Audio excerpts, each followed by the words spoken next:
Hi hello welcome back to Sana's edu tips. അപ്പോൾ നമ്മുടെ exam എല്ലാം ആവാറായി. അപ്പോൾ നമ്മുടെ പുതിയൊരു മാരത്തോൺ സെഷനിലോട്ട് എല്ലാവർക്കും സ്വാഗതം. ഇന്ന് നമ്മളൊരു ക്വസ്റ്റ്യൻ പേപ്പർ എക്സ്പ്ലനേഷൻ ആണ് കേട്ടോ. അപ്പോൾ കഴിഞ്ഞ ഒരു വീഡിയോയിൽ ഞാൻ ചെയ്തിട്ടുണ്ടായിരുന്നു 2024 ഏപ്രിൽ 2024 ചോദിച്ച ക്വസ്റ്റ്യൻസിന് ഫുൾ എക്സ്പ്ലനേഷൻ നമ്മൾ ഒറ്റ വീഡിയോ നമ്മൾ ചെയ്തിട്ടുണ്ടായിരുന്നു. അപ്പോൾ അതിൻ്റെ ഒരു ബാക്കിയാണ് നമ്മൾ ഇന്ന് ഡിസ്കസ് ചെയ്യാൻ പോകുന്നത്.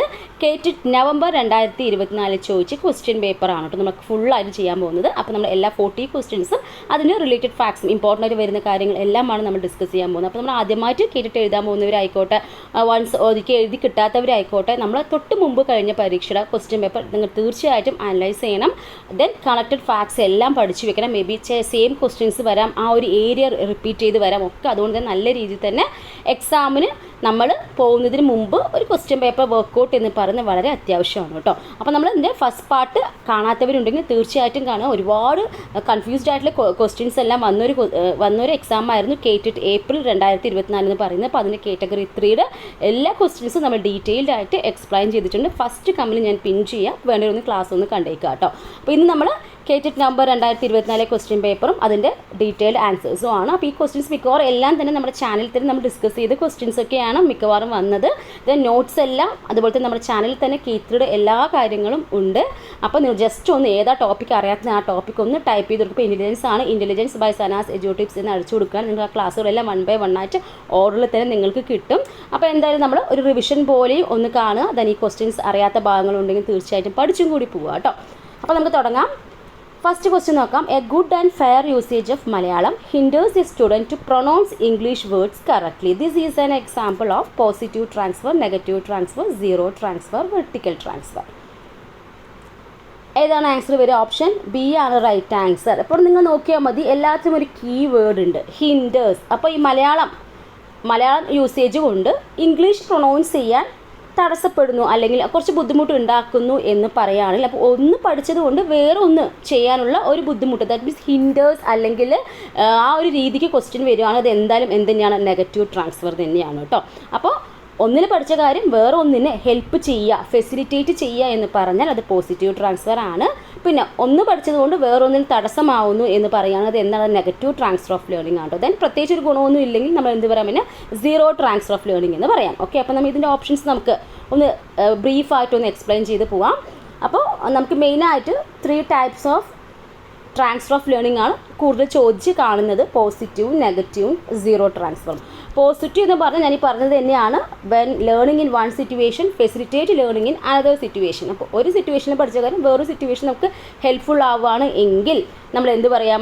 അതിനെ പോസിറ്റീവ് ട്രാൻസ്ഫർ എന്ന് പറയാം. ഫോർ എക്സാമ്പിൾ നമ്മൾ മാത്തമാറ്റിക്സിൽ നമ്മൾ എന്ത് പഠിക്കാറുണ്ട്? ഇക്വേഷൻസ് എല്ലാം പഠിക്കാറുണ്ട് അല്ലേ? അതൊക്കെ നമ്മൾ സോൾവ് ചെയ്യാനൊക്കെ പഠിക്കാറുണ്ട്. അതേസമയം ഫിസിക്സിലും ഇതുപോലെ ഇക്വേഷൻ സോൾവിംഗ് ഒക്കെ വരാറുണ്ട്. സോ മാത്സിൽ പഠിച്ചത് കൊണ്ട് ഫിസിക്സ് ചെയ്യാൻ ചിലർക്ക് എളുപ്പവും ഹെൽപ്ഫുൾ ആവും. ദാറ്റ് ഈസ് അവിടെ എന്താണ്? അവിടെ ഒന്ന് പഠിച്ചൊരു കാര്യം വേറൊന്ന് ഹെൽപ്ഫുൾ ആണ്. ദാറ്റ് മീൻസ് അവിടെ ഫെസിലിറ്റേറ്റ് ചെയ്യുകയാണ് എന്ന് പറയുവാണെങ്കിൽ അത് എന്താണ്? അത് ഒരു പോസിറ്റീവ് ട്രാൻസ്ഫർ ഓഫ് ലേണിംഗ് നമുക്ക് എക്സാമ്പിളായിട്ട് പറയാം അല്ലേ? ദെൻ അതുപോലെ നമ്മൾ ചെറിയ കുട്ടികളോടൊക്കെ നമ്മൾ പറയാറുണ്ട് എന്തെന്ന്, സൈക്കിൾ ബാലൻസ് ഉണ്ടെങ്കിൽ പെട്ടെന്ന് നമുക്ക് സ്കൂട്ടിയൊക്കെ പെട്ടെന്ന് ഓട്ടിച്ചെടുക്കാൻ പറയാറുണ്ട്. കാരണം എന്താണ്? ആ ഒന്നിൽ പഠിച്ച കാര്യം ഇവിടെ എന്താണ്? വേറൊന്ന് ഹെൽപ്ഫുൾ ആണ്. ദാറ്റ് ഈസ് അതെന്താണ്? പോസിറ്റീവ് ട്രാൻസ്ഫർ ഓഫ് ലേണിംഗ് നമുക്ക് എക്സാമ്പിളായിട്ട് പറയാൻ പറ്റും അല്ലേ?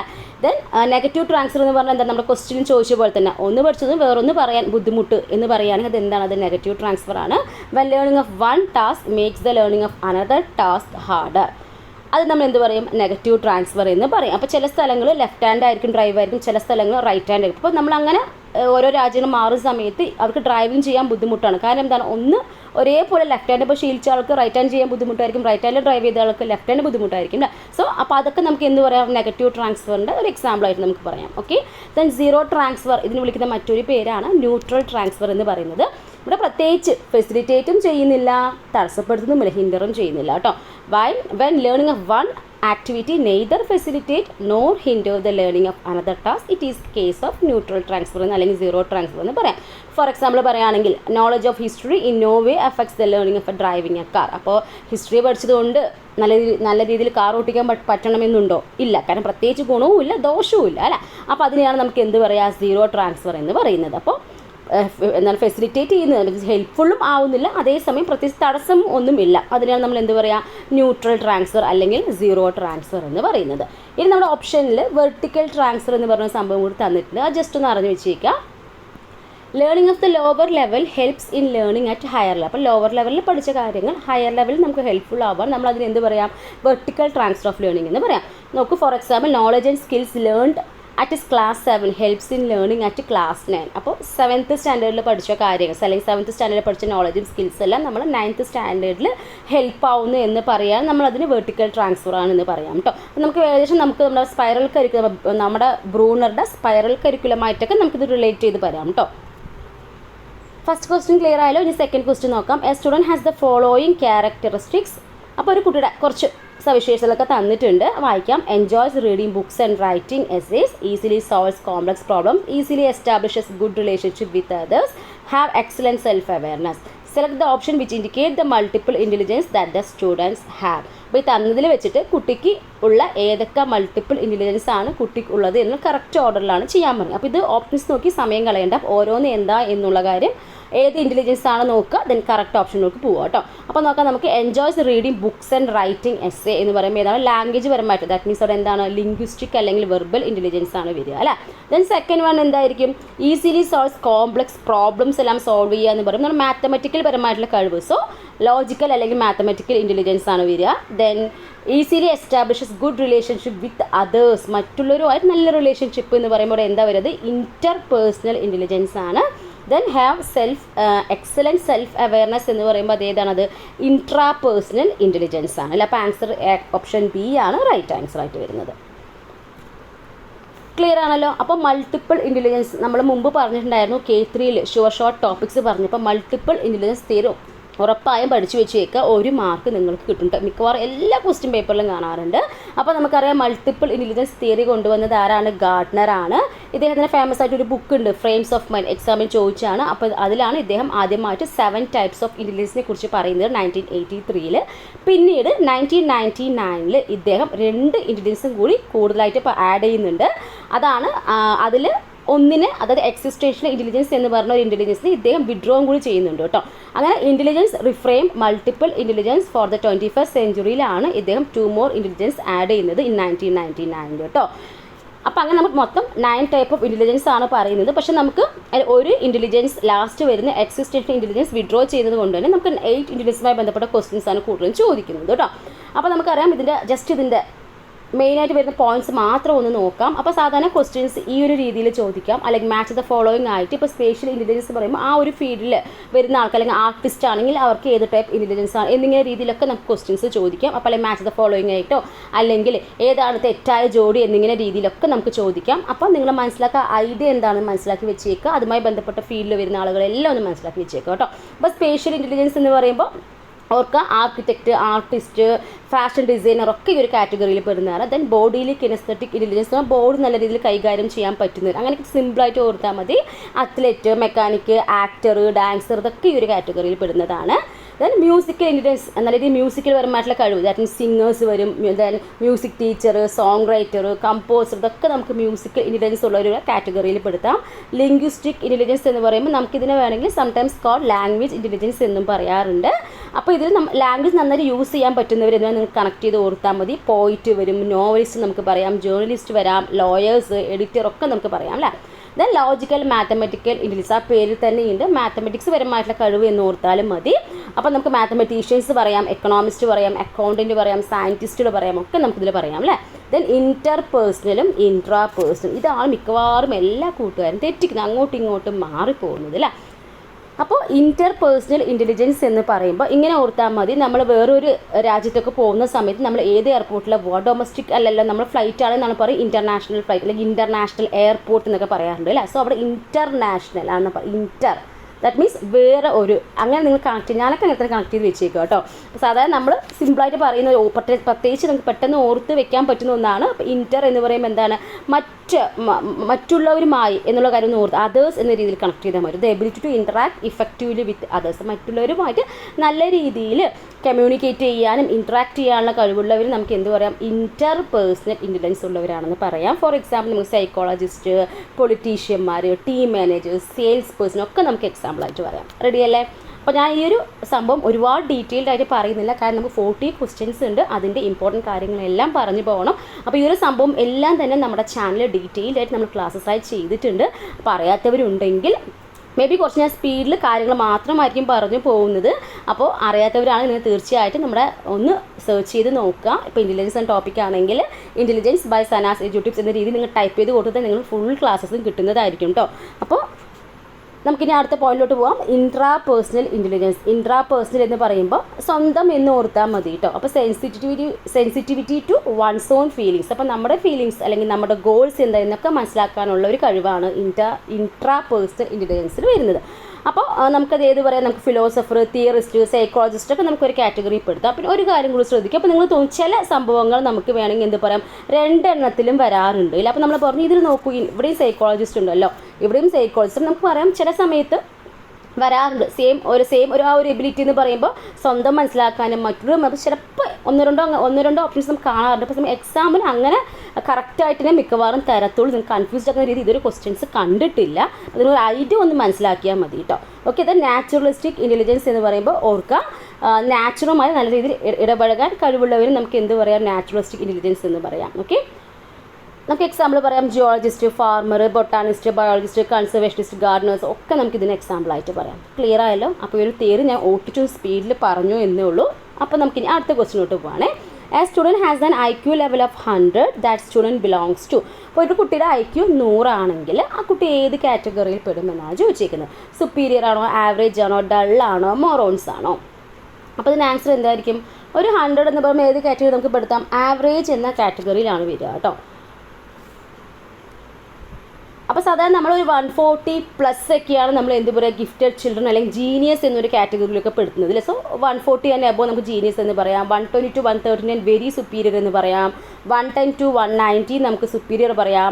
90 to 109 നമുക്കൊരു ആവറേജ് എന്ന ലിസ്റ്റിൽ നമുക്ക് പറയാം. പിന്നെ ചില ബുക്സിലൊക്കെ ചെറിയൊരു വേരിയേഷനൊക്കെ കാണാറുണ്ട്. ചില നമ്പേഴ്സിൽ ചെറിയൊരു വേരിയേഷനെല്ലാം കാണാറുണ്ട്. നിങ്ങൾ ഏകദേശം ഒരു ഐഡിയ വെച്ച് ചെയ്താൽ മതി കേട്ടോ.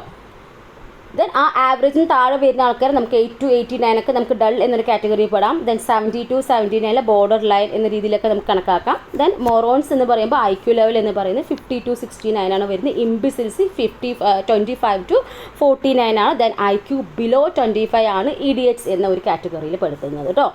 അപ്പോൾ ഇത് അറിയാത്തവരുണ്ട്, ഇതും ഒന്ന് നോട്ട് ചെയ്ത് വെച്ചേക്കാം. ഓക്കെ ആണല്ലോ? അപ്പോൾ തേർഡ് ക്വസ്റ്റ്യൻ ക്ലിയർ അല്ലേ? ഇനി അടുത്ത ഫോർത്ത് ക്വസ്റ്റ്യനിലോട്ട് പോവാം. Which among the following is not an approach of KCF 2007? KCF 2007 approach അല്ലാത്തത് ഏതാണ് എന്നാണ്. Importance to learners centred education, teacher role as an authority of the class, facilitate cooperative and collaborative learning based on cognitive constructivism and critical pedagogy. അപ്പോൾ ഇത് ഏതായിരിക്കും വരാത്തത്? നമുക്കിത് options വായിക്കുമ്പോൾ തന്നെ അറിയാം. നമ്മുടെ ഇപ്പോഴത്തെ ഒരു ട്രെൻഡ് അനുസരിച്ച് കൺസ്ട്രക്റ്റിവിസമാണ് നമ്മൾ ഫോളോ ചെയ്യുന്നത്. അപ്പോൾ ടീച്ചറുടെ ഒരു അതോറിറ്റി റോൾ ഒരിക്കലും ഇല്ല. അപ്പോൾ എപ്പോഴും നമ്മുടെ ചൈൽഡ് സെൻറ്റേർഡ് ആണ് വരുന്നത്. അപ്പോൾ ടീച്ചറുടെ റോൾ തന്നെ നമ്മുടെ ഒരു ഫെസിലിറ്റേറ്റർ ആയിട്ടാണ് പറയുന്നത്. സോ ആൻസർ ഏതാണ്? ഓപ്ഷൻ ബി ആണ്, നോട്ട് എന്നാണ് ചോദിച്ചിരിക്കുന്നത്. പിന്നെ ബാക്കിയുള്ള ഓപ്ഷൻസ് എല്ലാം കറക്റ്റ് തന്നെയാണ്. ലേണേഴ്സിൻ്റെ എഡ്യൂക്കേഷൻ തന്നെയാണ്. ദെൻ കോപ്പറേറ്റീവ് കൊളാബറേറ്റീവ് ലേണിംഗ് എല്ലാം ഫെസിലിറ്റേറ്റ് ചെയ്യുന്നുണ്ട്. ദെൻ കോഗ്നിറ്റീവ് കൺസ്ട്രക്റ്റിവിസം ബേസ്ഡ് ആണ്. ക്രിട്ടിക്കൽ പെഡഗോജി ഇതിനെല്ലാം തന്നെ ഇമ്പോർട്ടൻസ് കൊടുക്കുന്നുണ്ട്. ഓക്കെ ആണല്ലോ? ക്ലിയർ ആയല്ലോ? ഇനി അടുത്ത ക്വസ്റ്റ്യൻ, അഞ്ചാമത്തെ ക്വസ്റ്റ്യൻ ഡയറക്റ്റ് ക്വസ്റ്റ്യൻ തന്നെയാണ്. Observational or vicarious learning rather than the learning based on the direct experience is the base of insight learning theory, Bandura's social learning theory, operant conditioning theory, trial and error learning theory. അപ്പോൾ ഏതായിരിക്കും ഒരു observational learning എന്ന് പറയുമ്പോൾ തന്നെ അറിയാം നമുക്ക്. Albert ബന്ദൂരയുടെ social learning തിയറിയാണ് വരുന്നത്. Answer option B ആണ്. ഡയറക്റ്റ് ക്വസ്റ്റ്യൻ ആണ്. അപ്പോൾ ഇതിന് പ്രത്യേകിച്ച് എക്സ്പ്ലനേഷൻ ഒന്നും വേണ്ട അല്ലേ. ഇനി അടുത്തത് അഡോൾസൻസ് സൈക്കോളജി റിലേറ്റ് ചെയ്ത് വന്ന ക്വസ്റ്റ്യൻ ആണ്. Adolescence with delinquency and behaviour problems tend to have. അപ്പോൾ ഈ പറഞ്ഞ ഡെലിക്വൻസിയും ബിഹേവിയർ പ്രോബ്ലംസ് ഉള്ളവർക്ക് ഇത് എന്തെല്ലാം കാണും എന്നാണ് ചോദിച്ചിരിക്കുന്നത്.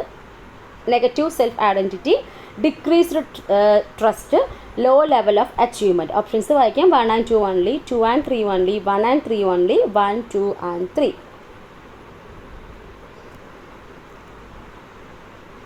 ഏതായിരിക്കും ആൻസർ വരിക? ആൻസർ ഓപ്ഷൻ ഡി തന്നെയാണ്. ഈ പറഞ്ഞ എല്ലാം നെഗറ്റീവ് സെൽഫ് ഐഡൻറ്റിറ്റി കാണാറുണ്ട്, decreased trust, low level of achievement മൂന്നും നമുക്ക് കാണാം കേട്ടോ. അപ്പോൾ ഡെലിക്വൻസി അല്ലെങ്കിൽ ബിഹേവിയർ പ്രോബ്ലംസ് ഉള്ള കുട്ടികൾക്ക് ഈ പറഞ്ഞ എല്ലാം തന്നെ കാണാം. ഒരു ജനറൽ ക്വസ്റ്റ്യൻ ആണ്, എന്നാൽ നമുക്ക് ഈസി ആയിട്ട് ആൻസർ ചെയ്യാൻ പറ്റുന്ന ഒന്നായിരുന്നു അല്ലേ.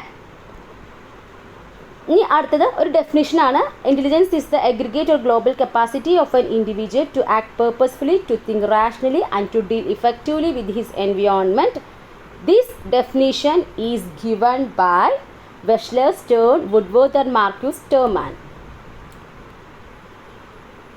ആൻസർ ഓപ്ഷൻ എ തന്നെയാണ് കേട്ടോ. വെഷ്ലർ ഒരു ഡെഫിനിഷനാണ്, ഡയറക്റ്റ് ക്വസ്റ്റ്യൻ ആണ്. അപ്പോൾ വെഷ്ലറാണ് ഇങ്ങനെ പറഞ്ഞത്, ഇൻ്റലിജൻസ് എന്ന് പറഞ്ഞ ഒരു ഗ്ലോബൽ കപ്പാസിറ്റി ആണ്. അത് എന്തിനു വേണ്ടിയിട്ടാണ്? ടു ആക്ട് പേർപ്പസ്ഫുള്ളി, നല്ല പേർപ്പസ്ഫുള്ളി ആക്ട് ചെയ്യുക, അല്ലെങ്കിൽ റാഷണലി തിങ്ക് ചെയ്യാനും തൻ്റെ എൻവയോൺമെൻറ്റ് നല്ല രീതിയിൽ ഇഫക്റ്റീവായിട്ട് ഡീൽ ചെയ്യാനും ഉള്ള ഒരു വ്യക്തിയുടെ കഴിവിനെയാണ് ഇദ്ദേഹം ഇൻ്റലിജൻസ് എന്ന പേരിൽ ഡിഫൈൻ ചെയ്തത് കേട്ടോ. അപ്പോൾ വെഷ്ലർ ഡെഫിനിഷനാണ്, ഡയറക്റ്റ് ക്വസ്റ്റ്യൻ ആയിരുന്നു. ഇനി അടുത്തത് 8ാമത്തെ ക്വസ്റ്റ്യൻ. ഇത് ഇച്ചിരി കൺഫ്യൂസിംഗ് ആയിട്ടൊരു ക്വസ്റ്റ്യൻ ആയിരുന്നു. In right to education act 2009 the responsibility of schools and teachers is mentioned in. അപ്പോൾ റൈറ്റ് ടു എഡ്യൂക്കേഷൻ ആക്ട് 2009 പ്രകാരം schools, the responsibility of schools and ടീച്ചറുടെയും സ്കൂളിൻ്റെയും എല്ലാം റെസ്പോൺസിബിലിറ്റി വരുന്നത് ഏത് ചാപ്റ്ററിലാണ് എന്നാണ് ചോദിച്ചിരിക്കുന്നത്. അപ്പോൾ നിങ്ങളൊരു കാര്യം ശ്രദ്ധിക്കുക, നമ്മുടെ കേട്ടിട്ടിന് എന്തായാലും ഒരു 1-2 അല്ലെങ്കിൽ ചിലപ്പോൾ 2-3 ക്വസ്റ്റ്യൻസ് ഒക്കെ നമ്മൾ ഇതുപോലെ പ്രതീക്ഷിക്കാതെ ചിലപ്പോൾ എന്തെങ്കിലും ക്വസ്റ്റ്യൻസ് വരാം. അങ്ങനെ വരുന്ന സമയത്ത് എന്ത് ചെയ്യണം? നമുക്ക് എന്തായാലും നെഗറ്റീവ് മാർക്കില്ല. സോ എന്തൊക്കെ കുത്തിയെങ്കിലും ആൻസറിലോട്ട് ഒരിക്കലും സ്കിപ്പ് ചെയ്യാതെ എന്തെങ്കിലും ഒന്ന് എഴുതി വെച്ചേക്ക് വരും കേട്ടോ. അപ്പോൾ ഈ ഒരു ക്വസ്റ്റ്യൻ്റെ ആൻസർ എന്ന് പറയുന്നത് ആൻസർ ഓപ്ഷൻ ഡി ആണ്. ചാപ്റ്റർ 4ലാണ് ഈ പറഞ്ഞ responsibility of schools and teachers എല്ലാം മെൻഷൻ ചെയ്തേക്കുന്നത് കേട്ടോ. അപ്പോൾ നമുക്ക് ബാക്കി ചാപ്റ്റേഴ്സ് ജസ്റ്റ് ഒന്ന് സിമ്പിളായിട്ടൊന്ന് പറഞ്ഞു പോകാം. നമുക്ക് റൈറ്റ് ടു എഡ്യൂക്കേഷൻ ആക്ട് 2009 എന്ന് പറഞ്ഞ law that aims to provide free and compulsory education to children between the age of 6 and 14 years ആണ്, നമുക്കറിയാവുന്ന കാര്യമാണ്. അത് ചാപ്റ്റർ 1 പറയുന്നത് ഈ പറഞ്ഞ ഈ ഒരു ആക്ടിൻ്റെ കുറച്ച് ഡെഫിനേഷൻസും അതുപോലെ തന്നെ കുറച്ച് സ്കോപ്പിനെ കുറിച്ചൊക്കെയാണ് ഈ ഫസ്റ്റ് ചാപ്റ്ററിൽ പറയുന്നത്. So chapter 1 typically deals with the preliminary information such as definitions and the scope of the act. ഈ ആക്ടിൻ്റെ സ്കോപ്പും അപ്പോൾ അതുമായി ബന്ധപ്പെട്ട ഡെഫിനേഷൻസും കാര്യം മൊത്തത്തിൽ ഒരു പ്രിലിമിനറി ഇൻഫർമേഷനാണ് ചാപ്റ്റർ 1 വരുന്നത് കേട്ടോ. ദെൻ ചാപ്റ്റർ 2 ആണെങ്കിൽ usually covers the right to free and compulsory education including the age group it applies and the responsibility of the appropriate government. അപ്പോൾ ഈ ഒരു റൈറ്റ് ടു എഡ്യൂക്കേഷൻ ആക്ടുമായിട്ട് ബന്ധപ്പെട്ട ആ ഏജ് ഗ്രൂപ്പ് എത്ര പെടും, അതുമായി ബന്ധപ്പെട്ട ഏതൊക്കെ ഗവൺമെൻറ്റിനാണ് റെസ്പോൺസിബിലിറ്റി, സ്റ്റേറ്റിനാണോ സെൻട്രൽ, അങ്ങനത്തെ കുറച്ച് കാര്യങ്ങളൊക്കെ ഉണ്ടാവുമല്ലോ. അങ്ങനെ റെസ്പോൺസിബിലിറ്റിയായിട്ട് ബന്ധപ്പെട്ട കാര്യങ്ങളും ഏജ് ഗ്രൂപ്പുമായിട്ട് ബന്ധപ്പെട്ട കാര്യങ്ങളൊക്കെയാണ് ചാപ്റ്റർ 2 പറയുന്നത് കേട്ടോ. ദെൻ ചാപ്റ്റർ 3 വരുന്നത് discuss the duties of schools and the responsibilities of the appropriate government in relation to schools. അപ്പോൾ ഇതിൽ ചാപ്റ്റർ 3 വരുന്നത് സ്കൂളുടെ ഡ്യൂട്ടീസും റെസ്പോൺസിബിലിറ്റിയുമാണ് of the appropriate government in relation to school. അപ്പോൾ സ്കൂളുമായിട്ട് ബന്ധപ്പെട്ട് വരുന്ന കാര്യങ്ങൾ മെയിനായിട്ട് വരുന്നത് ചാപ്റ്റർ 3 കേട്ടോ. Then chapter 4 specifically focuses on, അപ്പോൾ നമ്മുടെ സ്കൂളിൻ്റെയും ടീച്ചേഴ്സിൻ്റെയും അതുപോലെ തന്നെ മറ്റു കാര്യങ്ങളെല്ലാം സ്പെസിഫിക്കലി പറയുന്നത് ചാപ്റ്റർ 4 അവർ റെസ്പോൺസിബിലിറ്റീസ് മെയിനായിട്ട് വരുന്നത് ഈ ചാപ്റ്റർ 4 കേട്ടോ. അപ്പോൾ ഇനി എങ്ങാനും നമുക്ക് അടുത്തൊരു എക്സാമിന് ഇതിൽ വേറെ ഏതെങ്കിലും ചാപ്റ്റേഴ്സ് ചോദിച്ചാലോ എന്ന് വിചാരിച്ചിട്ടാണ് ഈ ഒരു സംഭവം ഒന്ന് ബ്രീഫായിട്ട് ഒന്ന് എക്സ്പ്ലെയിൻ ചെയ്ത് കേട്ടോ. അപ്പോൾ ജസ്റ്റ് ഒന്ന് അറിഞ്ഞു വെച്ചേക്കുക കേട്ടോ.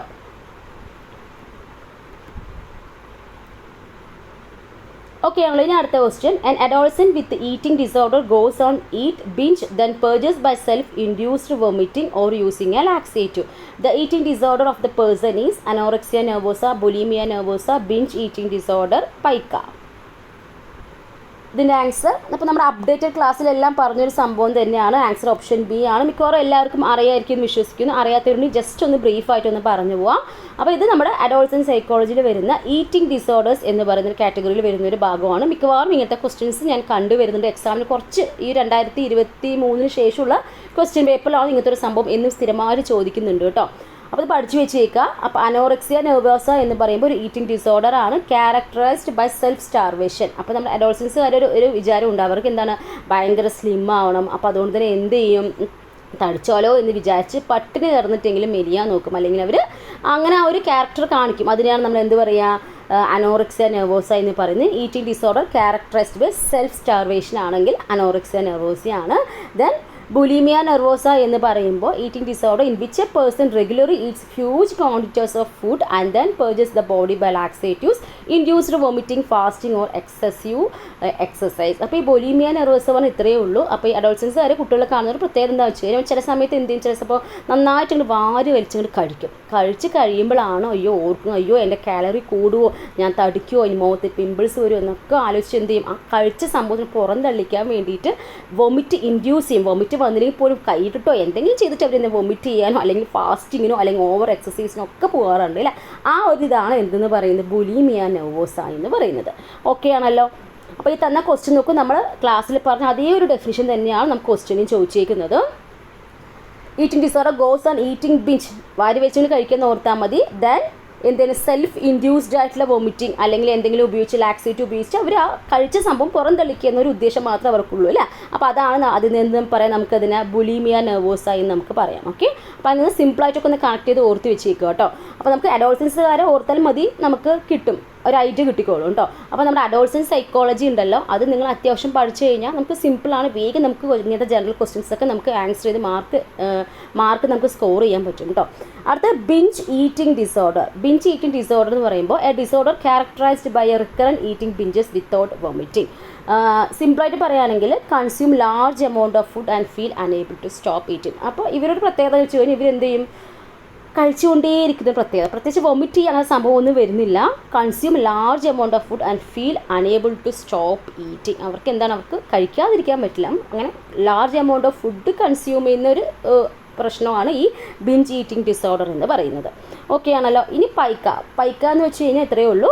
It's characterised by persistent consumption of non nutritive non food substances. അപ്പോൾ ചില അഡോൾസൻസുകാരിൽ അത് കുറച്ച് സ്റ്റഡീസൊക്കെ നടത്തിയപ്പോൾ കണ്ടെത്തിയതാണ് ഈ ഒരു പൈക്ക എന്ന് പറയുന്ന ഒരു ഈറ്റിംഗ് ഡിസോർഡർ. അപ്പോൾ ചില കുട്ടി അഡോൾസൻസുകാരെ പ്രത്യേകിച്ച് പറയാൻ കാരണം അവർ ഈ പറഞ്ഞ പോലെ ഈ പെയിൻറ്റും ഗമ്മും ചോക്കും നമുക്കറിയാം ഇതൊന്നും കഴിക്കാൻ പറ്റുന്നൊരു സംഭവമല്ല അല്ലേ, നോൺ ന്യൂട്രീറ്റീവ് ആണ് ഈ സംഭവങ്ങളിൽ, അതുപോലെ നോൺ ഫുഡ് സബ്സ്റ്റൻസസ് കൂടിയാണ് ഇതെല്ലാം. സോ ഇതെല്ലാം കഴിക്കുക. അപ്പോൾ അതിനെയാണ് നമ്മൾ എന്ത് പറയുക, പൈക്ക എന്ന് പറയുന്നത്. പ്രത്യേകിച്ച് ഇവിടെ എന്താ ഇത് കഴിക്കുന്നതിന് വലിയ ഗുണമുണ്ട് അവർക്ക് ഇല്ല, പിന്നീട് ഇവർക്ക് പിന്നീടുള്ള ഒരു ഹെൽത്ത് പ്രോബ്ലംസിലേക്ക് നയിക്കുക ശരിക്കും പറഞ്ഞാൽ ചെയ്യുന്നത് അല്ലേ. സോ അങ്ങനത്തെ ഒരു ക്യാരക്ടറിസ്റ്റിക്സ് കാണിക്കുന്ന കുട്ടികളും ഉണ്ട് എന്നാണ് സ്റ്റഡീസ് പറയുന്നത്. സോ അതിനെയാണ് നമ്മൾ എന്തെന്ന് പറയുന്നത്, പൈക്ക എന്ന പേരിൽ വിശേഷിപ്പിക്കുന്നത്. So pica is characterised by persistent consumption of non nutritive, nutrition ഒന്നും ഇല്ലാത്ത ഐറ്റം അല്ലേ, non food substances. Food substance ഒക്കെയാണ് ഈ ഡേർട്ടും പെയിൻറ്റും ഗമ്മും ചോക്കും സ്ട്രിങ്ങും ഐസും പെബിൾസും എല്ലാം. അപ്പോൾ ഇങ്ങനത്തെ സംഭവം കഴിക്കുന്ന കൂട്ടറിനെയാണ് നമ്മൾ എന്താ പറയുക, പൈക്ക എന്ന് പറയുന്ന ഈറ്റിംഗ് ഡിസോർഡറിൽ പെടുത്തുന്നത്. ഓക്കെ ആണല്ലോ.